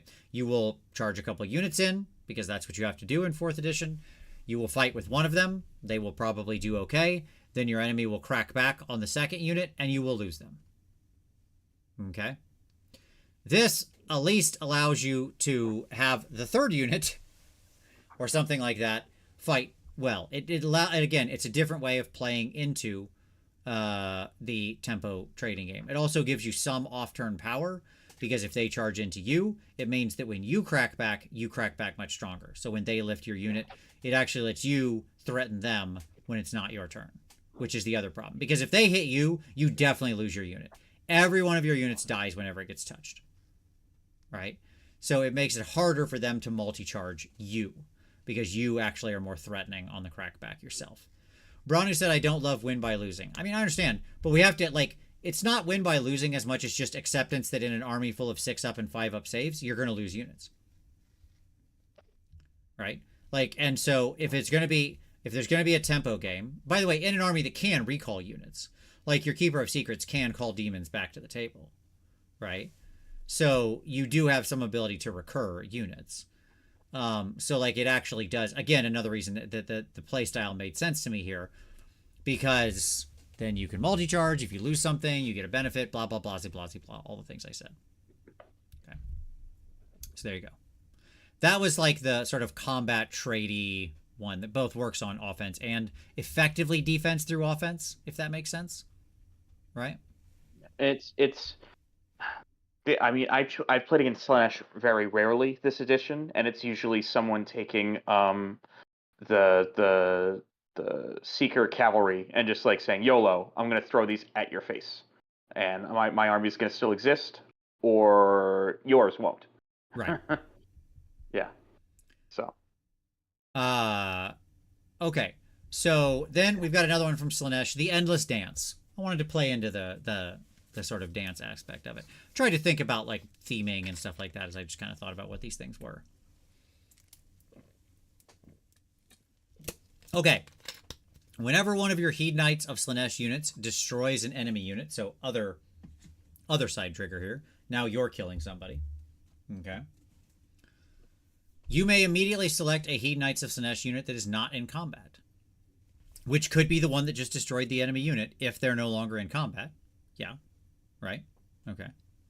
So, like, phrased properly, this would be like a reaction, declare, blah, blah, blah. Okay. But whatever. I'm, again, writing the design text. Mm-hmm. Right. Select a unit of Slaanesh that is not in combat. That unit may move up to its speed. It may not move into combat during this move or end this move in combat. Okay. So, I thought about that cast, the immediately retreat thing out. I thought about that as well. In this case, I kept it to being just a mobility, like, objective threatening one, right? As opposed to just the straight retreat thing. But I did think about that as I was writing it. It's like, I don't think that would be... I think you'd have to do one or the other. Okay? Yeah, and I like the... Go ahead. I like the idea of them drifting, where it's like I killed the unit, and now it's like pretend they charged a unit that like a bunch of Blood Warriors, for example, and they're basically there's too many of them for any of the Slaanesh models to get onto the objective. It basically accounts to like I think it was like Consolidation or Massacre in like Correct. old 40K. Old 40K. Like, all right, I killed the unit. Yeah. I can finally drift onto the objective with that one unit. Yep. Yeah. Exactly. Yeah. It also means you could just pick a unit way over here and then move and get on the objective to like snake some points at the end of the round. Yeah. Right. So it's a very techie play thing. It feeds in my mind again. The reason I like this one is because Slaanesh feels like this very skirmishy, mobile, movie army. This feels like it plays right into the playstyle they want, where they've got that speed. It's happening and being delivered in unusual ways. They're threatening your objectives because their units are all so fragile and so ready to just die at the drop of a hat. This makes them more techie and threatening on the objective side of the play, right? As opposed to the combat side of the play. So, there you go. Yep. Looking for more ways to give armies, especially fragile ones, the ability to get onto circles if they're Right. not going to be able to stand on circles is always good. Exactly. Exactly. Bronny said, I like it because if you biff a charge on one side, you might still get on the objective. Absolutely. Yep. And yes, both of these absolutely play into combat, Slanesh, because that's what I'm doing. So there you go. Okay. Let's go to the S2D one. The Horde. Whenever one of your units with more than 10 models, I could also say 11 models or more, but whatever, more than 10 models, successfully gains control of an objective that an opponent controlled, and that unit killed any enemy models during that turn, choose one of the following. You may only choose each option once for each unit. +1 to rend, +1 to attacks, +3 to all rally rolls. Okay? So, basic idea here is, again, for your Dark Oath Horde. Now, a side note is that I would allow you to take, like, in my rewrite of S2D, I would be rewriting the basic Marauder Summon, or whatever they're called now, the Dark Oath Marauders or whatever, and also letting you take the Ravagers in a reinforceable way. Like, I would just make them generic in some way. Okay, so you've got both of those units as options. Theoretically, you could also do this with Chaos Warriors, of course. They would actually, if you had a fully reinforced unit. And yes, I did do a double stipulation here. It is true. But I did a double stipulation because I'm giving them a bonus for the rest of the game. Right? Now, why do I like this one so much? Okay. I like this one so much because you have to gain control of the objective, and you only have to kill any enemy models. You don't have to destroy the whole unit. You just have to kill some models. Everything can achieve that, right? That is achievable. Your warriors, your marauders, your Dark Oath Ravagers or whatever, okay? Like, they could all get there. And this plays into one of the sub themes in Slaves to Darkness is they're playing an RPG game. Mm-hmm. Right? Your heroes are trying to do their ascension. Your Dark Oath heroes are trying to, like, fulfill their oaths. Right? Okay. And so I just thought it'd be fun to allow some of the normal units to get in on this RPG fun as well. Right? I do have some thoughts about Dark Oath when you are go for through. it. Like, go ahead. Yeah. So yeah, I like the RPG mechanic, and one of the things that, like, number one, I do believe that there are certain units in this game that could do with a tag for double reinforce. Now, it would have to be case by case basis. I don't even think it's a keyword. I think it's like part of the pitch battle profile or something where it's like you may take either one unit in your army or like a specific, maybe like Dark Oath Marauders, where it's like you may take one that can be reinforced twice or something like that. I don't know what that stipulation looks like. I don't know if it can be more than one unit, but I just think that should also be a factor. And number two, I would like to see a sort of collective oaths table so that each unit that fulfills its oath, that does its quest in your army, adds one to, like, a table. For every 2 units, like if at least 2 Dark Oath units in your army have fulfilled their quest, your entire army gets one of these bonuses, which stacks. Kind of like the Epidemius table. So it's like, and there may be no recursion, or it's just like, but like each Dark Oath unit that you have can do its own quest individually, and they can contribute to that tally. And maybe that's Dark Oath, like that's a Dark Oath subfaction, so only Dark Oath get those bonuses. If you have a unit of Varangard, or if you have also Bellicor in the army, they're not getting any of these bonuses. This is just for the Conan the Barbarian guys. Sure. But like, it would be something like, I would be interesting where it's like +3 to rally rolls for your infantry or whatever, but like that would be everybody. Like, so yeah, I would like to see something like that. Some of the feedback on this was people think it looks like it's meant for Dark Oath, but it would 100% be run as warrior spam. Maybe. And that's fine. One of the ways we could fix that is you could do something like this, by the by. So let me give, if Dark Oath also +1 to wound. So we could do something like that on there, where like there's a basic attack, where there's a basic bonus on the warriors, but the Dark Oath get more bonus. So, so we could play with something like that. I like that kind of thing, like an incentive base, rather than pushing it to be like just a Dark Oath unit, right? I do want to let people kind of mix and play with different stuff. I do get that. It's and maybe I'm thinking of third edition with rose tinted glasses, but it's like when you're going to different subfactions, it is like a commander deck. If you're taking like a Dark Oath like commander, like if you're putting Varangard into your commander deck after that, and they're getting bonuses from your Dark Oath commander, doesn't that feel a little like off? Right. Or sure. is that too much? Or is that no? I get or you. is that too much? I understand. Sometimes you end up with weird bonuses happening in a Magic deck, but yeah, sure. Yeah. Yeah. I also get that like it's very Johnny to try and maximize that output, but it's like we are. It depends on the goal. Then I think if I'm trying to be the apprentice designer talking to the master here, the master already has this figured out, and it's like the question is, do we want Dark Oath to play well on its own, independently of Slaves to Darkness? Sure. Or do we want to write rules that favor, if you're taking Dark Oath, you main 60% or 70% of your army is Dark Oath with some Iron Wall in there? Sure. Yep, exactly. And I think I always tend to favor leaving it open, but again, like there could be things we do here that would make it be just not like automatic Chaos Warrior spam. Like in this world where you have something like this functioning, you could have it so like warriors cost a lot more to reinforce a second time. So like if warriors get reinforced, they're way more expensive. Like it's 200 for a unit and 450 or 480 for a reinforced unit or something like that. Like you could do interesting things like that if it's a problem. My point is we don't have to necessarily limit the subfaction. I'm providing one little snippet of design here. It doesn't necessarily plug into everything else without changes. Yeah.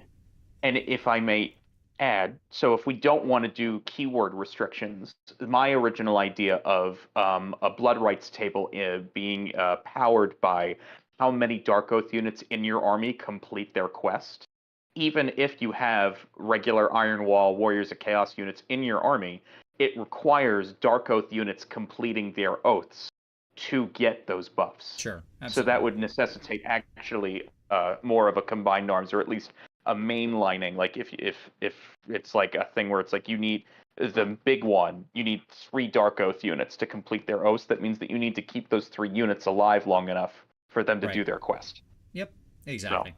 So there are other ways to change it around. I generally want to avoid too much subfaction-y keywordy things where I'm placing you back in a hole and saying you can't use these other toys, right? Because I do want people to be able to design an open way. I think the better way is just to accept that like these are the things and then fix the other things around that, right? So at any rate, but yeah, whatever. So but you could like I would personally be a fan of like readjusting the bonuses so that they're like a weak bonus, but then a strong bonus if they're Dark Oath is probably how I would do it, right? That's probably how I'd end up rewriting it. Because yes, I don't want to encourage the warrior spam. Okay. And I think that'd be fully doable. Like you could figure out something like this, that makes sense. Like blah blah average bonus, but then if Dark Oath average plus really good bonus. Okay. Continuing. Let's do 2 Ogre Maw Tribes one. Let's switch. We spent a lot of time in chaos here. Let's jump over to destruction. Okay. Here we go. Ogre Maw Tribes. The Thunderous Glut. Whenever an Ogre unit successfully completes a charge, other Ogre units gain +1 to charge to a maximum of +3. That should say until end of turn. That's it. That's the thing. Right. It's very straightforward. Sometimes, yeah. Sometimes simple is good. Right. And a wild Haywo appears in the chat immediately. So, like, you get in with your first unit. You move 1 unit at 3 inches. You charge with them first. They've successfully completed. Every other Ogre unit on the board sees its feasting time, +1 to charge. Second unit goes in. Succeeds. Now the whole army's +2 to charge. All right. Let's keep charging, baby. A, B, C. Third unit goes in. Boom. Successful. Kick it up another notch. Okay, this is the Emerald Lagasse. I think he's a bad guy. But anyways, it's the hymn of charge bonuses. Okay. And Like, this is just like what ogres want to be doing. Again, how did I think of these things? Well, what is one strong aspect of ogres of how they might want to play? They want to be charging with their whole army into the enemy as quickly and as much as possible, all the time, every time. So let's do a subfaction that actually facilitates that, right? And I thought capping it at +3 was like completely reasonable. That means you have to have 4 units charged to get to the big bonus. And then everybody else who charges is still +3, which is like an incredible bonus, right? It moves your average charge on 2d6 to a 10. Like, let's be real, that's a huge charge, right? But yeah, that's seems like the thing. Okay. So sometimes simple is good. Literally straightforward. Yes, exactly. It's just we're taking the whole army, we're going straight forward, baby. Okay. But ogres contain multitudes. They're like an onion. Okay. Ogres have layers. Onions have layers. They both have layers. All right. You know what I would have said? I would have said they're like a parfait. Everybody loves a parfait. That's still one of my favorite exchanges in the history of movies. That whole little thing in the original Shrek really was genius. With Donkey talking about parfaits. That movie was on back when I worked at CompUSA like 1,000 times a day, and every time that scene would come up, I would stop and watch it just because it made me laugh every time. I just think it's really funny. I think Eddie Murphy delivered that really well. All right, anyways, here we go. So, Ogre Maw Tribes, clever hunters. During your hero phase, you may choose up to 3 infantry ogre units consisting of no more than 3 models. Okay. Those units may retreat if they are in combat, taking no damage, or make a normal move if they are not in combat. They may not move into combat during any part of this movement. So this I wanted to go through. I wanted to explore. I've talked about exploring other, like turning on other aspects of the army that are like there in some minor sub-theme. Yeah. But aren't really like given enough. There's not enough sort of like support for it, right? They have this concept of like hunters and being like clever and careful and actually quite mobile and stuff like that as they go through this, as they like track their prey and fight. But that really doesn't like come out at all in any of the other rules. So I wanted to build on that like hunter mobily kind of being skirmishy with your smaller units theme, right? And so so a weakened unit of infantry can retreat and rally. Yes, correct. That's exactly right, Branu. Yeah. Keep in mind they can't be more than 3 models at that point in time, but yes. I was also imagining this would work well in the future because it's like ogres are one of the last armies to have most of their catalog from Warhammer Fantasy. And I would imagine a resculpt or like just a unit of plastic man-eaters at like 3 strong would be one of the. We obviously don't know, but like I could imagine a kit like that coming into existence, and this ability working well with said like new unit, which would probably be 3 models. Yeah, so great question. Heywo said, are we assuming the new Ogre refresh put Gluttons and Iron Guts as 3s, or is this for foot heroes, man-eaters? I don't know. I went back and forth on this, whether to cap it at 3 or 4 a lot, because like 4 would have taken into account current Iron Guts, yeah, right? And I wasn't sure. Like, I really thought about this a lot. I don't know. Like, I would need to like this one needs a little tweaking. Like, I know ogres, but I don't know them as well and as deeply. So certainly for the foot heroes, that was part of my idea, was that all the foot heroes could fight like this. Heywo, is that like they could take themselves out.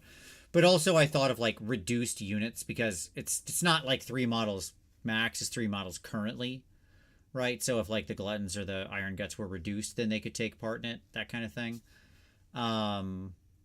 Where like they kind of like, oh, people they've lost models, so they retreat from this fight to go, pursue better hunting grounds, that kind of thing.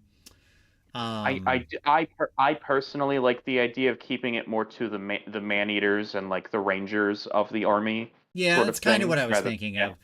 With the Yetis, they could probably do it as well. That's why I didn't use like the ogre keywords. Like, this should just say infantry ogre maw tribes unit, because they're still like the Yetis, sure, whatever. Yeah, I personally think Yetis are going away, but we'll find out. Yeah, Brano, you could be right. I don't know if it's useful enough at the start of the game. It's certainly more of a techie play, right? Um, but I mean, like at the beginning, that being said, it is allowing you quite a bit of repositioning. Like you're getting 3-foot heroes or small units just moving for free in the hero phase. Because if they're not in combat, they still get that. So I don't know. It still feels pretty interesting and useful to me. Again, none of these are going to be perfect. Let me just state that out of the gate. Okay, I don't think I'm like God's gift to game design or something like that. But I wanted to explore these kinds of concepts, and to me, like this would have been my first shot across the bow, and then like I would talk to Haywo or somebody who knew the army really well and get it to the right version that plays correctly. You know what I mean? Classic. I was also about to say I can personally attest for back and forth where Vince has an idea, and then Tom basically exists to test the absolute limits and then some of that idea. Yeah. And that just goes back and forth. So it's like design is never without its counterpart development. That's right. Let me also state that I think the first one I wrote about the charge bonus is perfect. No notes. I have nailed that 100%. It is exactly correct and should exist. Period. There we go. Done. That is just exactly right. Sometimes they just hit you. But this one would need. This one's very techy, and honestly, the more techy you get with them, the more complicated they kind of become, and the more you need to refine them, right? But I don't know, Haywo. Hopefully, you think I'm in the right area. I really wanted to explore the other side of, what ogres can do here. Like they should play the fundamentals, but I think like this kind of movement and clever stuff and leaning into that side, I think would be really interesting. So. Okay, Just Some Dude with the super chat. Hey, thanks, Just Some Dude. Hey, Vince, what books, audiobooks would you recommend to someone who is looking at either learning about the realms or about a favorite faction? Recommendation for S2D, FEC, and or KO.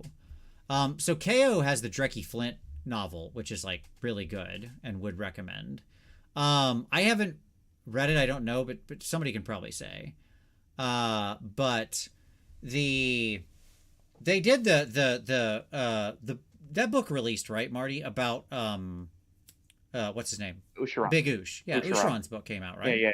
I was about to say I think it actually comes out this week or it came out last week and it has good reviews. So so it's I would say probably that. It's like brand new. Usharan's a really compelling character. In all the stories I've read about him, like in the Dawnbringers and stuff, he's always the most interesting character. Sorry, go ahead. I forget the name of it now, but like the fact that I'm remembering this book about like 10 years later, like it's very hard, like literally digging for like microscopic diamonds in the rough for early Age of Sigmar fiction. But the third book in the Realm Gate Wars, which was a very Game of Thrones POV style Stormcast versus Khorne with like a little bit of undead and like a witch, like a repentant witch in there. But I vividly remember it's book 3 of the Realm Gate Wars books, and it has these rotating perspectives of the Stormcast, the Khorne, Slaves to Darkness, a little bit of Soulblight, and like a witch who's like basically trying to rebel in her servitude to the Lord of Khorne of like this castle, and like that was just some of like the best, like especially like true Age of Sigmar all caps fiction that I can remember. That people shouting out God Eater's Son, by the way, in there, which was good. That was really good too. So yeah, I think there you go. We gave you one for each army. How about that? There you go. Yeah, there we go. And thank you for the super chat. Super chat is there. So, hey, appreciate it very much, everybody. Feel free to throw in for the super chat. It's great. We're almost to the end of the month, and so we're just pushing toward the line of the new mic for hobby cheating stuff. So it is greatly appreciated. Okay, last one. Cities of Sigmar, United Cities. Whenever one of your Cities of Sigmar human units gains control of an objective they did not control at the start of the turn, choose a single cities unit in your army with the Duerden or Elf keyword. That unit may immediately do one of the following. If in combat, retreat, taking no damage. If in combat, gain +1 bonus to saves until the start of your next turn. If not in combat, rally with a +3 bonus to the roll. If not in combat, make a normal move. There you go. This would require a reworking of the units that are available, because as that is written right now, and I know you gave a caveat at the beginning, Yeah, but sure. as that is written right now, that would make the current competitive list even more busted. Sure. Because because then you just, I get to retreat and charge with a unit of 30 executioners. Mm-hmm. I'm fine with that. Yes. But yeah, we are on a slow march towards basically Cadia in fantasy, which is not the outcome I think many of us wanted, but we would like to try and see a little bit more commingling of species, as I think like the lore intends for Cities of Sigmar to be, in contrast to the rather like xenophobic like protagonist species in 40K. So yeah, I'm all for that. Absolutely. Like, again, just to clarify, they don't get all of that. They pick one, right? They get to do one of those things. Mm-hmm. I try to think of two, like what's an elfy thing in combat and a dwarfy thing in combat and an elfy thing out of combat, a dwarfy thing out of combat. But I didn't want to limit it again because like whatever. They're all training together, they're all learning together, right? Yeah. So yeah, that was basically the idea. So there you go. So I wanted to I think the great value of the cities book is the idea of the integrated peoples. I think that is the coolest aspect of it, and I think they just didn't build it out enough. And if you don't like my version of it, that's okay. I welcome that, but I would still want to see that book have things like this, subfactions, artifacts, whatever, rules in general that point toward commingling, co-training, co-activities, coordinated actions of the troops. We stand our melting pot That's right. dream for Cities of Sigmar. Like we want it to be like, because there's different ways that it could have gone. Like when it's difficult having one faction basically represent all of like non-death, non-chaos like Right. humans, which is supposed to be basically billions of people. When you can't make each like different sort of army, you have to make basically one fits all thing. And so I like this idea of us like trying to imagine what would happen if elves and dwarves and humans were cohabitating and learning symbiotically the different fighting styles that they Exactly. would And that's what I tried to otherwise. represent here. Yeah, yeah. Yeah. Mm-hmm. Yeah. It's so funny. In like every other fantasy setting now that currently exists, right? Like the level of sort of just outright xenophobia in in the Warhammer world is completely anathema to every other fantasy setting. Like if you're playing D&D, you're in a city, there's just like gnomes and halflings and elves and dwarves and humans and dragon people and spider people and dog people and weird aliens and talking boxes and every other thing you can imagine walking around. Nobody cares. Nobody bats an eye. And I do imagine that we've had this issue of like basically dancing the tango, soup no soup, because of the gameplay like ramifications more than any of like the lore. Because in the lore, Cities of Sigmar is fully like those Baldur's Gate sort of things, where it's like all of these people do live together and like there are elves there, and but like we in as like the history of Warhammer, when you allow for all of these armies, it's like our friend of the show Dan Caravan is like, I can fit 4 different armies into one army list, right? Because the rules like allow, and it's I can understand why the designer's hesitation was from a product line and stuff where it's like, well, if we allow this much soup, the players will have all of a sudden a monstrosity of like these overlapping, Yeah, so. why would we want to allow fun? Exactly. No, Brano, it's a good point. He said, what's the role of humans in cities? Be less tanky than dwarves and less fast than elves. I mean, you're not wrong. I don't know, but I can't fix it all. But yes. Okay. Next up, heroic traits. Okay. All right. Boop. So let's talk about it. Here we go. Heroic traits. These are much simpler. We're moving simpler and simpler as we go along, Marty. So here we go. Let's start with some Ogre Maw tribes, shall we? Their heroic trait is called Mountain of Unbreakable Flesh. I hope Halo's still here. Okay. Mm-hmm. This, by the way, shout out to Dino, who gave me this idea. Konstantinos has been on the show before. Okay. All melee attacks made by enemy units against this model gain the companion keyword. That's interesting. Yeah, because isn't that what the armor of Seathai does, or is that just Kind turns of. off, It's a little different, but yes, this is a little different, but yes. I just thought this one was really fun. Like, companion is this awful keyword that you're cursed with. So it was funny to me that the ogre tyrant or frost lord or whatever can just force the enemy to have this crappy companion keyword and shut everything else off. Right? Mm-hmm. Except for +1 to hit. So, yeah, like they have to suffer with a bunch of companion in their army on all their giant war mammoths. Why not make the enemy suffer with it too? So there you go. Yeah.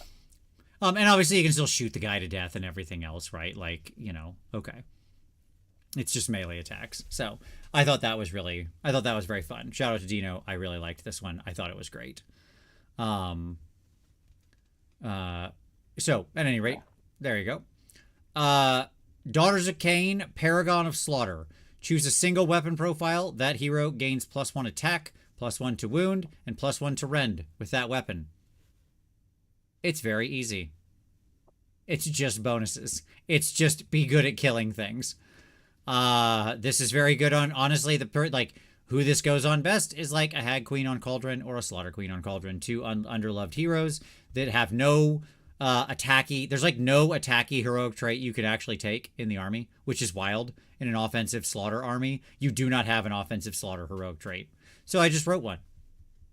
Numbers. Get more numbers. That's it. Easy. Yeah.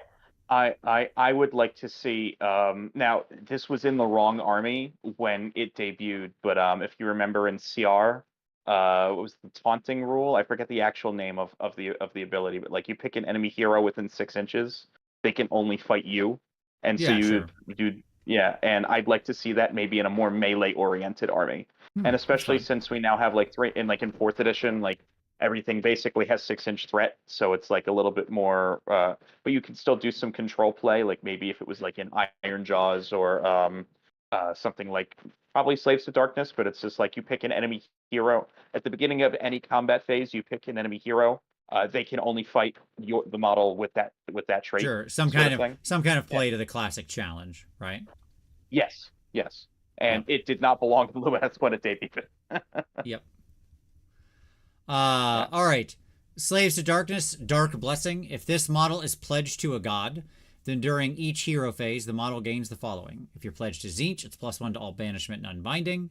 If you're pledged to Khorne, all enemies within combat range suffer 1d3 mortal damage. If the hero is damaged, it deals 1d3 +2 mortal damage instead. Slanesh, +2 inches to move. Nurgle, the model heals 1d3 health. Why I like this?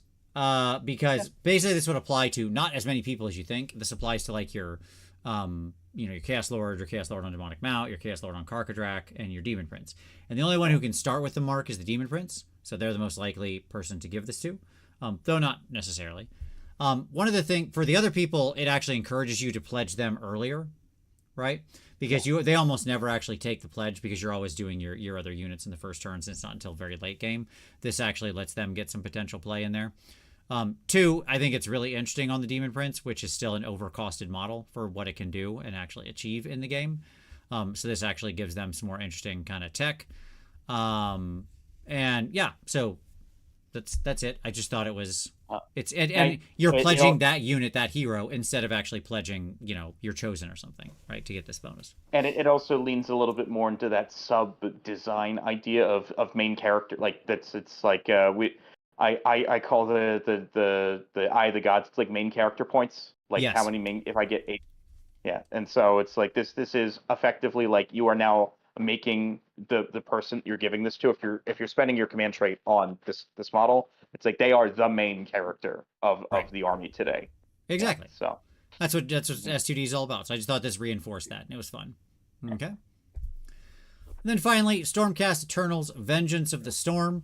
Whenever this model deals damage to an enemy with an attack, that should be that's fine.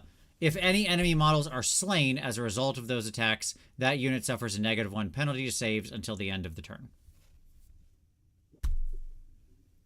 There you go. Again, not actually a lot of heroes that can take this, these heroic traits, because you have a lot of unique heroes that are often getting taken. You know, this isn't getting taken on like Bastion or anything like that. But it gives you a little play on like a bunch of underloved heroes who might want to get in there and get some scrapping and stuff like that, and gives them a fun little option to actually like have basically a Warpstone Charm like effect. They have to get in there, they have to fight, they have to kill something, but then they like, you know, and it's also good because a lot of Stormcast suffer from like the Rend 1 on most of their attacks. Yeah, yep. So exactly. So yeah, those are heroic traits. I'm trying to remember to do a second one. No, that was it. Okay, that was it for heroic traits. That's all I did. I did one page. All right, artifacts. Artifacts. Okay. I was about to say here is just like a one where one of the things I missed the most from Warhammer Fantasy is that there were so many different types of magic items, and you could also give some of them sometimes to units instead of heroes. And so it's like, why can't we have like maybe a little bit larger of a table? It's like you can give this to a unit champion, or you can give this to a unit that has the banner, certain things like that. And it's like, just open up the possibility rather than just like having your little 5-wound idiot becoming slightly more interesting because they can take one of these items or etc. That's my piece. Absolutely. No, I agree. Dadbod, they did not. That was a mistake. There should not be 190. They are 210. If you look at the date on the points things, that was like April, not the May thing. It actually was before. There was a mistake in the publishing. So they did not go down to 190. All right. Anyways, artifacts. Ogre Maw tribes. I spent a lot of time in ogres. They need some help, I will say. I could have done a battle trait rewrite for them as well, but I'll leave that to Haywo at some point. I know he's talked about it. Okay, Ogre Maw tribes, artifacts, tasty flesh. That's all. It's just tasty flesh. Once per turn, end of any turn. If this model killed any enemy models in this melee turn, that model heals 1d3 health and gains a +5 bonus to their control score. Ogres are all about control score, a little bit of healing, kill stuff, well aligned. Does what you want to do. Cygnus Maximus called it succulent sweetmeats. Well, we're just changing that.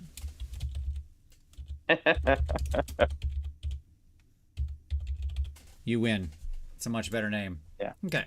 So yeah, again, I mean, you know, straightforward stuff, right? Ogres already have a control advantage. This pushes them up even further for your foot heroes, or like well into strong territory, and gives them a little bit of healing as a kicker, right? So there you go. S2D, the Fallen King's Scepter. Okay, so here we go. I really like this one, I'll admit. This isn't going to be perfect design. This is one that absolutely would need a lot of work, but I love the concept of this. So here we go, Marty. Okay, I know you know S2D, so here we go.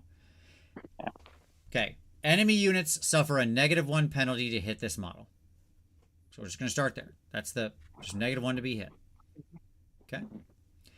If this unit destroys an enemy unit, so already difficult, because we're talking about a hero that we gave this thing to, right? Somebody in there we can actually give an artifact to, right? If they destroy an enemy unit, then enemy units suffer a -1 penalty to wound this model as well. Okay? If this unit destroys 3 enemy units, attacks against this unit hit on only on a natural roll of 6. Natural what? That you cut out there. Oh, hit only on a natural roll of 6. Okay. We've played an entire minigame on this model. Yes. Absolutely. Bronner said I'm doubling down on S2D being the RPG faction. You're darn right I am. You're darn right I am. Yeah. They started it. I'm finishing it. Yes. I distinctly remember one of the things that is also, it's just like bring back flavor text for some of these items. And in the old High Elves book, like the last one that was written by Matt Ward, but still Matt Ward loves his hammy stories. So it's a paragraph of flavor text for 2 sentences on the World Dragon banner, but it's like it should be a sword. Or it's just like, this sword was built in the forgotten age of when elves and men fought together under the same banner. What does it do? ward save 6 up, and demons are -1 to wound within 12 inches. Woo. Right. But yeah, I like the scepter. While we were talking about magic items, I'm trying to think of like a magic items that Lumineth need that they don't have, and I can't really think of one, because sometimes it's like, hey, that's one of the few good things that they designed. I distinctly remember it's like something, it's just like bring it back. I like the you could give a heart-shaped amulet to the Stone Mage. Okay. And like only the Stone Mage could take it. And he did the thing. What's the thing in Nurgle where I think it's a spell and you make Plague Bearers 3 wounds each instead of 2 wounds each? Yeah, sure. Fleshy Abundance or whatever the other version was. There's two versions. One was for demons, one was for flesh. mortals. Yeah, it gave Fleshy Abundance to Stoneguard within 6 inches. I would make it like 8 inches or so, like a little bit larger than that. But like, I think that's a cool thing where it's like you can make the Stoneguard extra, but only a unit wholly within a very short range. So it's like, I thought that would be very neat. The other thing I wanted to go for with these, and it's an important point to make, is that it wasn't like I was always trying to write the most powerful thing. I was trying to write somebody that I thought I wanted to write something that I thought I could picture somebody genuinely wanting to take. Does that make sense? Yeah. Like that someone would think, this is fun. This is how I would like to play the game. They want to take this on a Demon Prince or a Lord on Karkadrak, right, or whatever. And like, this is my little sub mini game that I'm playing with myself. And I have my Demon Prince or my Karkalord chasing down Prospector units and like trying to beat up, Canary and other units to get to the 3 enemy units or something like that, right? Like, can I achieve this? That kind of thing. I think I finally came up with one for Lumineth. Okay. Now, it would be more melee oriented, so you have to find a hero that you want to be a little bit more aggressive with.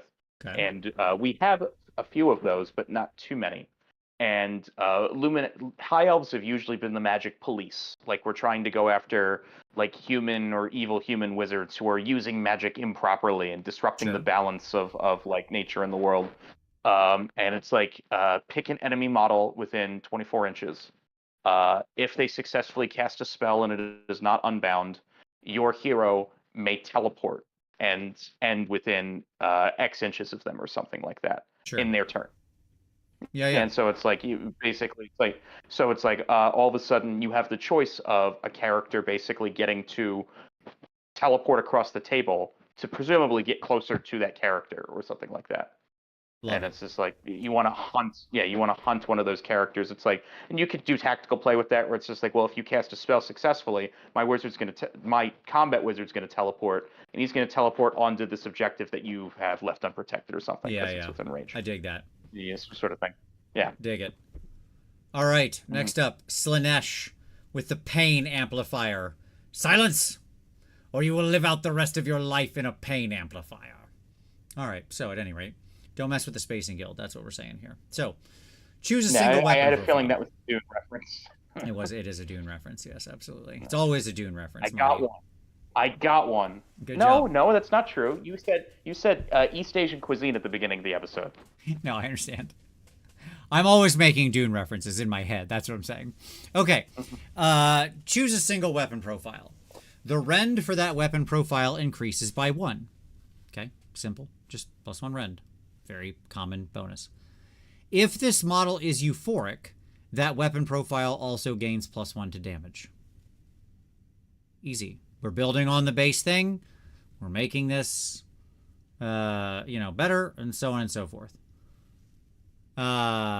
Wait, this should just be to the pain, quote from Princess Bride. That's fine. To the death. No. To the pain. I don't believe I'm familiar with that one. So, at any rate, at any rate, yeah, I like building on existing like battle traits and stuff like that.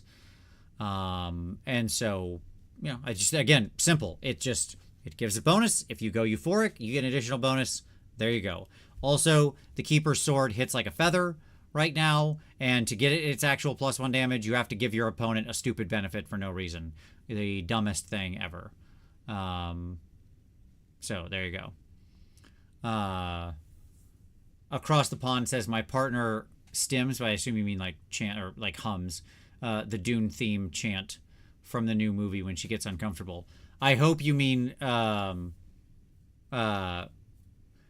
I hope you mean the Sardaukar chant. That just like the like throat singing one. I hope that's what your partner is doing. That would be very funny to me. Okay, last one. Iron Jaws, the Crush Claw. Whenever this model successfully damages an enemy unit in melee, that unit may not retreat or use any move ability, and is -1 to hit in melee until the start of the next Iron Jaws turn. I like it. You're afraid of the claw. I was. Brutes used to have something like that, right? Oh, or we is could that say, just by the like way, this when should say damages a. There should be a restriction here that I meant to write and forgot about. Sorry, a non-monster enemy. It shouldn't hold monsters in place. They're too big. There we go. Yeah. Sorry about that. Okay, continue. Now, I was about to say, didn't Brutes used to have something like that, where if you hit with the claw, then you get +1 to hit with the rest of your attacks? Yeah. Because you're basically Brutes used to have that, yeah. Mm-hmm. Yep. Very This nice. is kind of reversing it. Yes. But yes, you're afraid of the claw. You're afraid of the claw. Claw. Yes. Also, that we could go that direction as well. I hate Toy Story and all of its derivatives. Okay. So, anyways, Did not expect that. Sorry. No, it's fine. It's just not my thing. At any rate. All right. There's my artifacts. But there you go. You know, like, again, why do I like that last one? Iron Jaws, one of the big problems is people are more mobile than them, stuff like that. This shuts them down, lets them, like, send a hero in, like a brute boss in, or not a brute boss, sorry, a mega boss in, and, like, grab a hold of them and then, like, lock a unit up. Right? So, there you go. Why? Because I'm old. Everybody's now wants to know why I hate Toy Story. This is probably a part of your, like, childhood and a thing you liked. Keep in mind, when the first Toy Story came out, I was already an old man, all right? And too cool for that crap. So, there you go, all right? So, there you go. No, I just do not find it to be a fun movie. I'm sorry. I don't want to yuck your yum. I don't like it. You can like it. Yeah. It's a well-revered movie. All right, let's get to Scrolls. Yeah. I was going to say, you don't have to like it. It's fine. Yeah, it's okay. Like what you like. If you love it and it's an important part of your young life, I'm happy for you. All right. So I wrote Small Soldiers. Yeah, heck yeah. So I rewrote 3 Warscrolls. Okay? I picked 3 sort of slightly random Warscrolls, but I picked 2 monsters and a chariot, Marty. Okay? All right. Chariots. That's right. So, Slaughter Brute is where we're going to start. Oh, yeah. Okay. So, the Slaughter Brute. What did we do here?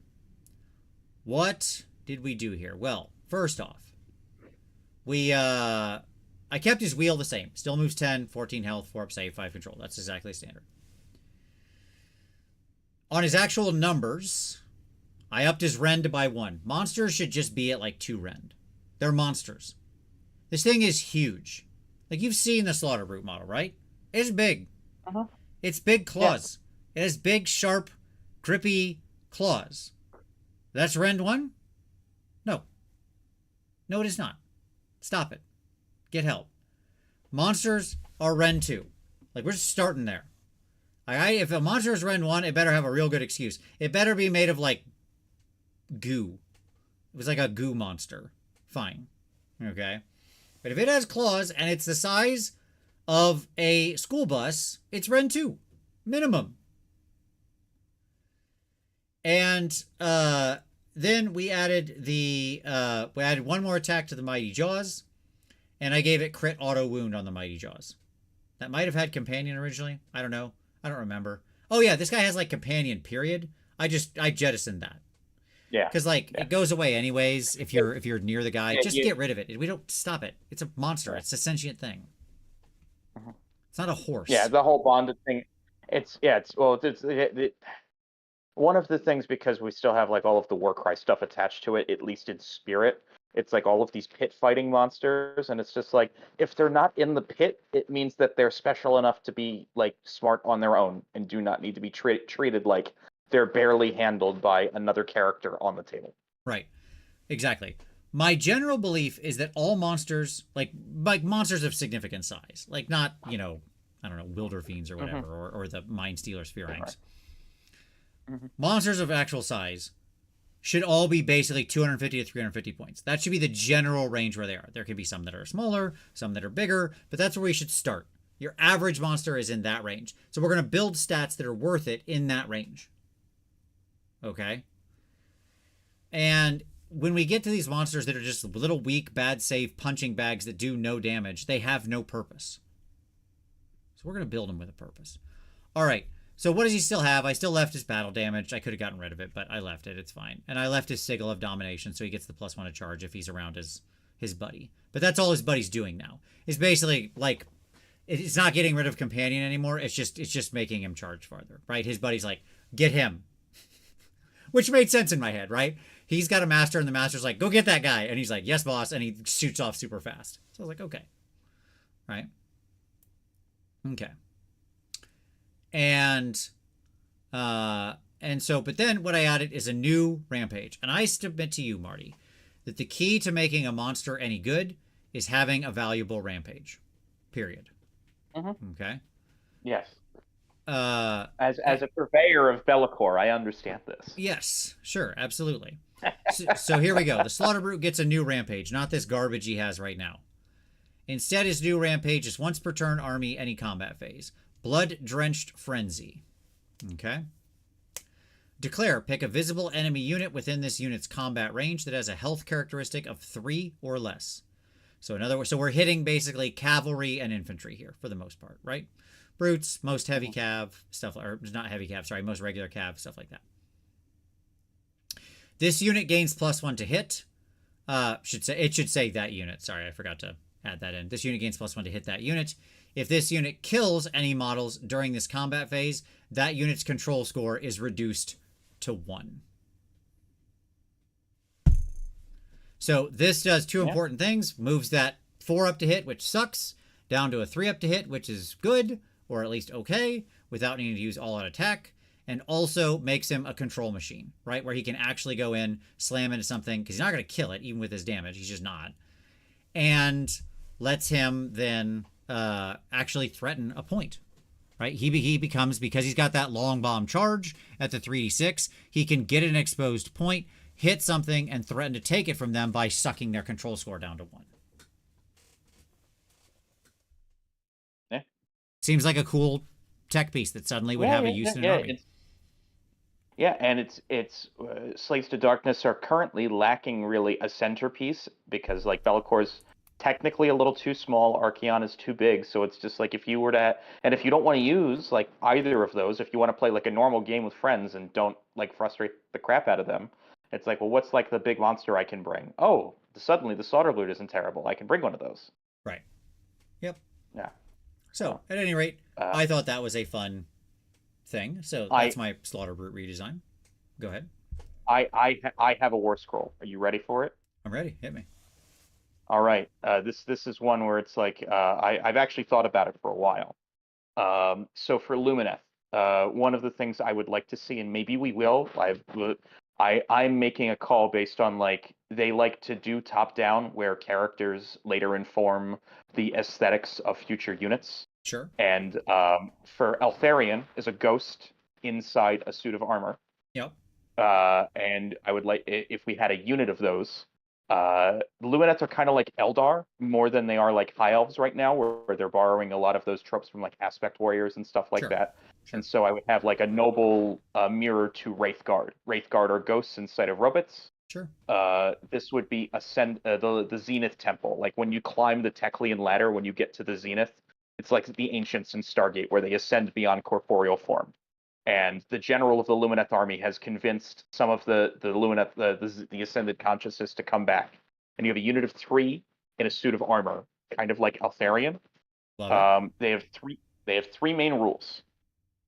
They can never be minuses to hit, because they're Master Swordmasters, kind of like Eltharion. Sure. Enemy models can never be pluses to wound against them.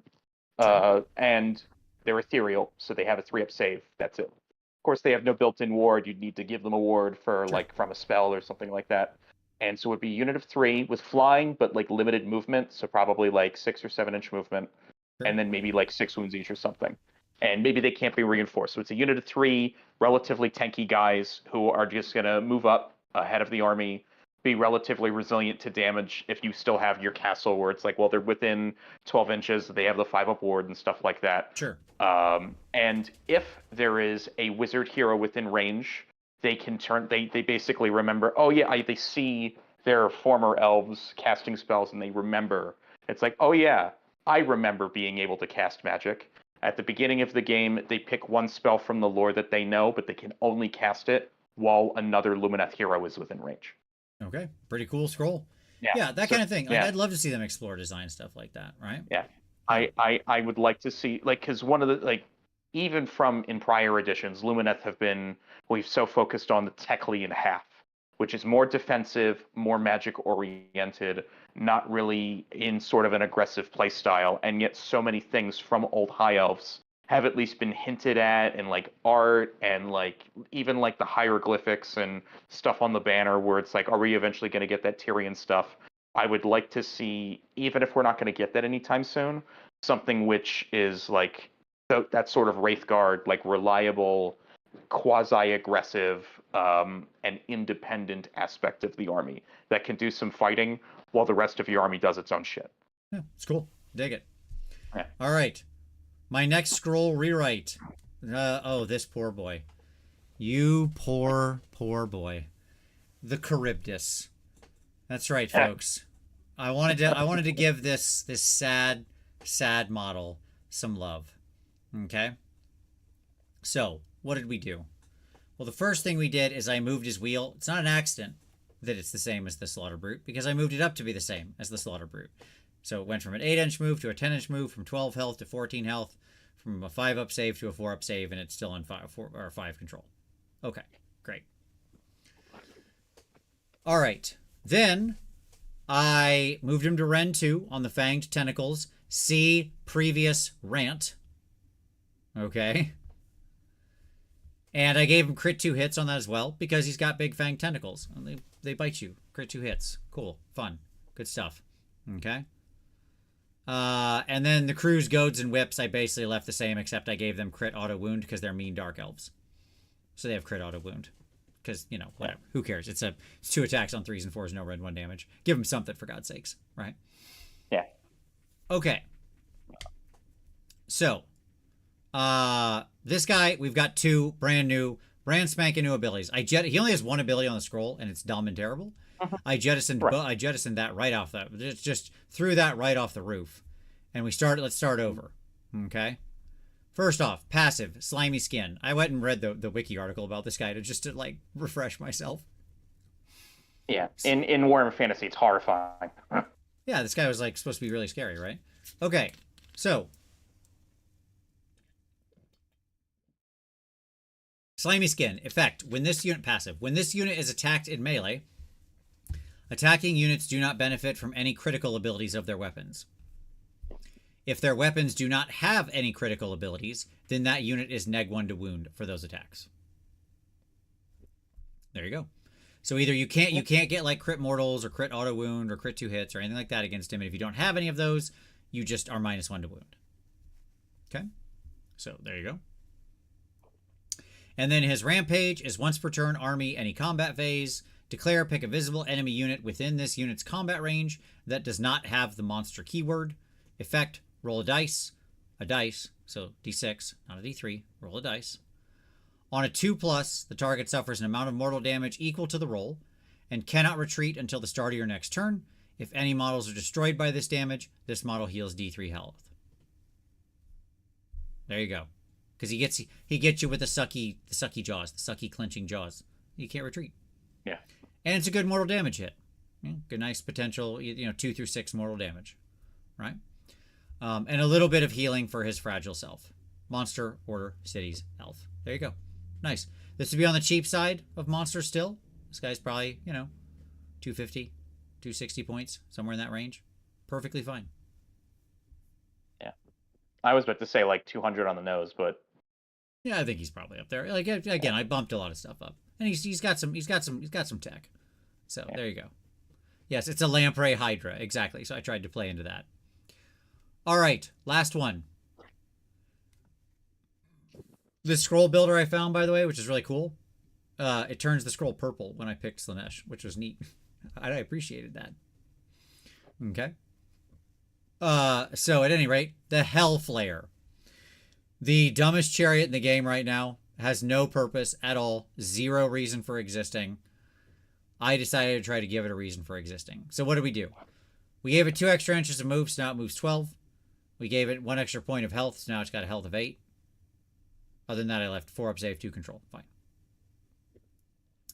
Left the attacks basically the same, except that I added charge plus 1 damage on the whips and claws.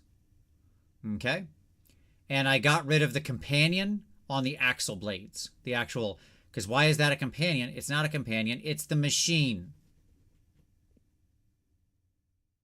Okay. So that was that. Right. Am I able to link that scroll builder? 1 moment, please. Hold on. Hold, please. Yeah. I was will about to find say it. there was another Disney movie reference that you almost made right there. Do you remember Atlantis? Yeah, sure, of course. It's a great movie. Yeah. Love Yeah, Atlantis. when he fought the submarines under attack and they look at the Leviathan, it's a machine. There you go. There you go. There you go. That's the Yeah. scroll builder. So thank you, Lord Bacon Bane. He did a good job. All right. At any rate, Threshing Doom is still basically the same. Okay. That's just the thing that you can drive over infantry. Sure. Fine. Okay. Great. But we changed Soul Scent. So now, how does Soul Scent work?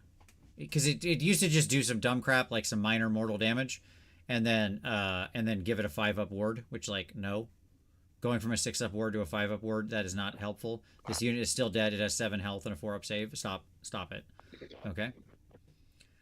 Instead, what we're going to do is, whenever it drives across targets, you get to pick 3 enemy units this unit passed across this phase to be the targets.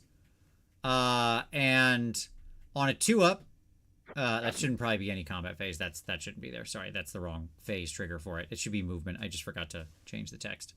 At any rate, roll a d3 for each target. On a 2-up, inflict an amount of mortal damage on the target equal to the roll. If any enemy models are slain by this ability, this unit gains 2 additional attacks to its whips and piercing claws and axle blades attacks during the combat phase this turn. So kill anything, and now you're at 8 attacks with the whips and claws and 6 attacks with the axle blades. So now this thing can actually do some real damage, because we're talking about 8 attacks on the charge that are potentially on damage 2 and 6 attacks that are on Ren 2 damage D3, potentially Ren 3 if you're going against infantry. Okay? Because what this thing is just a suicide missile. That's what it's there for, right? But if it lives, once per turn, end of your turn, shredding retreat. If this unit killed any enemy models during the combat phase this round, it may use this ability. Effect: this unit may use the power through command without any command points being spent. In addition, if any enemy models are killed by the power through ability, then that unit reduces the dice it uses when charging by 1 until the start of your next turn. There you go. Now we have a chariot with a purpose. You send it in against the infantry unit, it weakens them by driving over them, does some damage, hopes to weaken them down hard, but even if it can't, it can kill a few models, and then if it lives, which is questionable, but it could do it, then it can drive away. Power through, I would like to see more units in the game universally get power through for free. Agreed. Because it does seem like do more with it, right? Like do more damage when you power through, or whatever, right? Like all sorts of stuff. Play with that more. Yeah, I certainly haven't. So yeah, this was my attempt to make a chariot actually have a use. And like, by the way, I don't think you'd need to change the points on this. It should still be 160 points or whatever it currently costs, whatever insanity it currently costs. I was about to say, I've never heard of a model that large only having 7 wounds. It's crazy. So anyways, there you go. That's the Hellflayer update. And that's it. That's my rules rewrites. again, with all of these, I think what like I what I wanted to get at here is I wanted to get at like design that I thought would be compelling, fun, interesting, that opened up playstyles or reinforced playstyles that are maybe weaker, you know, that kind of stuff. So all of these things that I wrote are trying to play into that, into the like understand the army first. How does the army want to actually play given the scrolls that are there? And now we know that.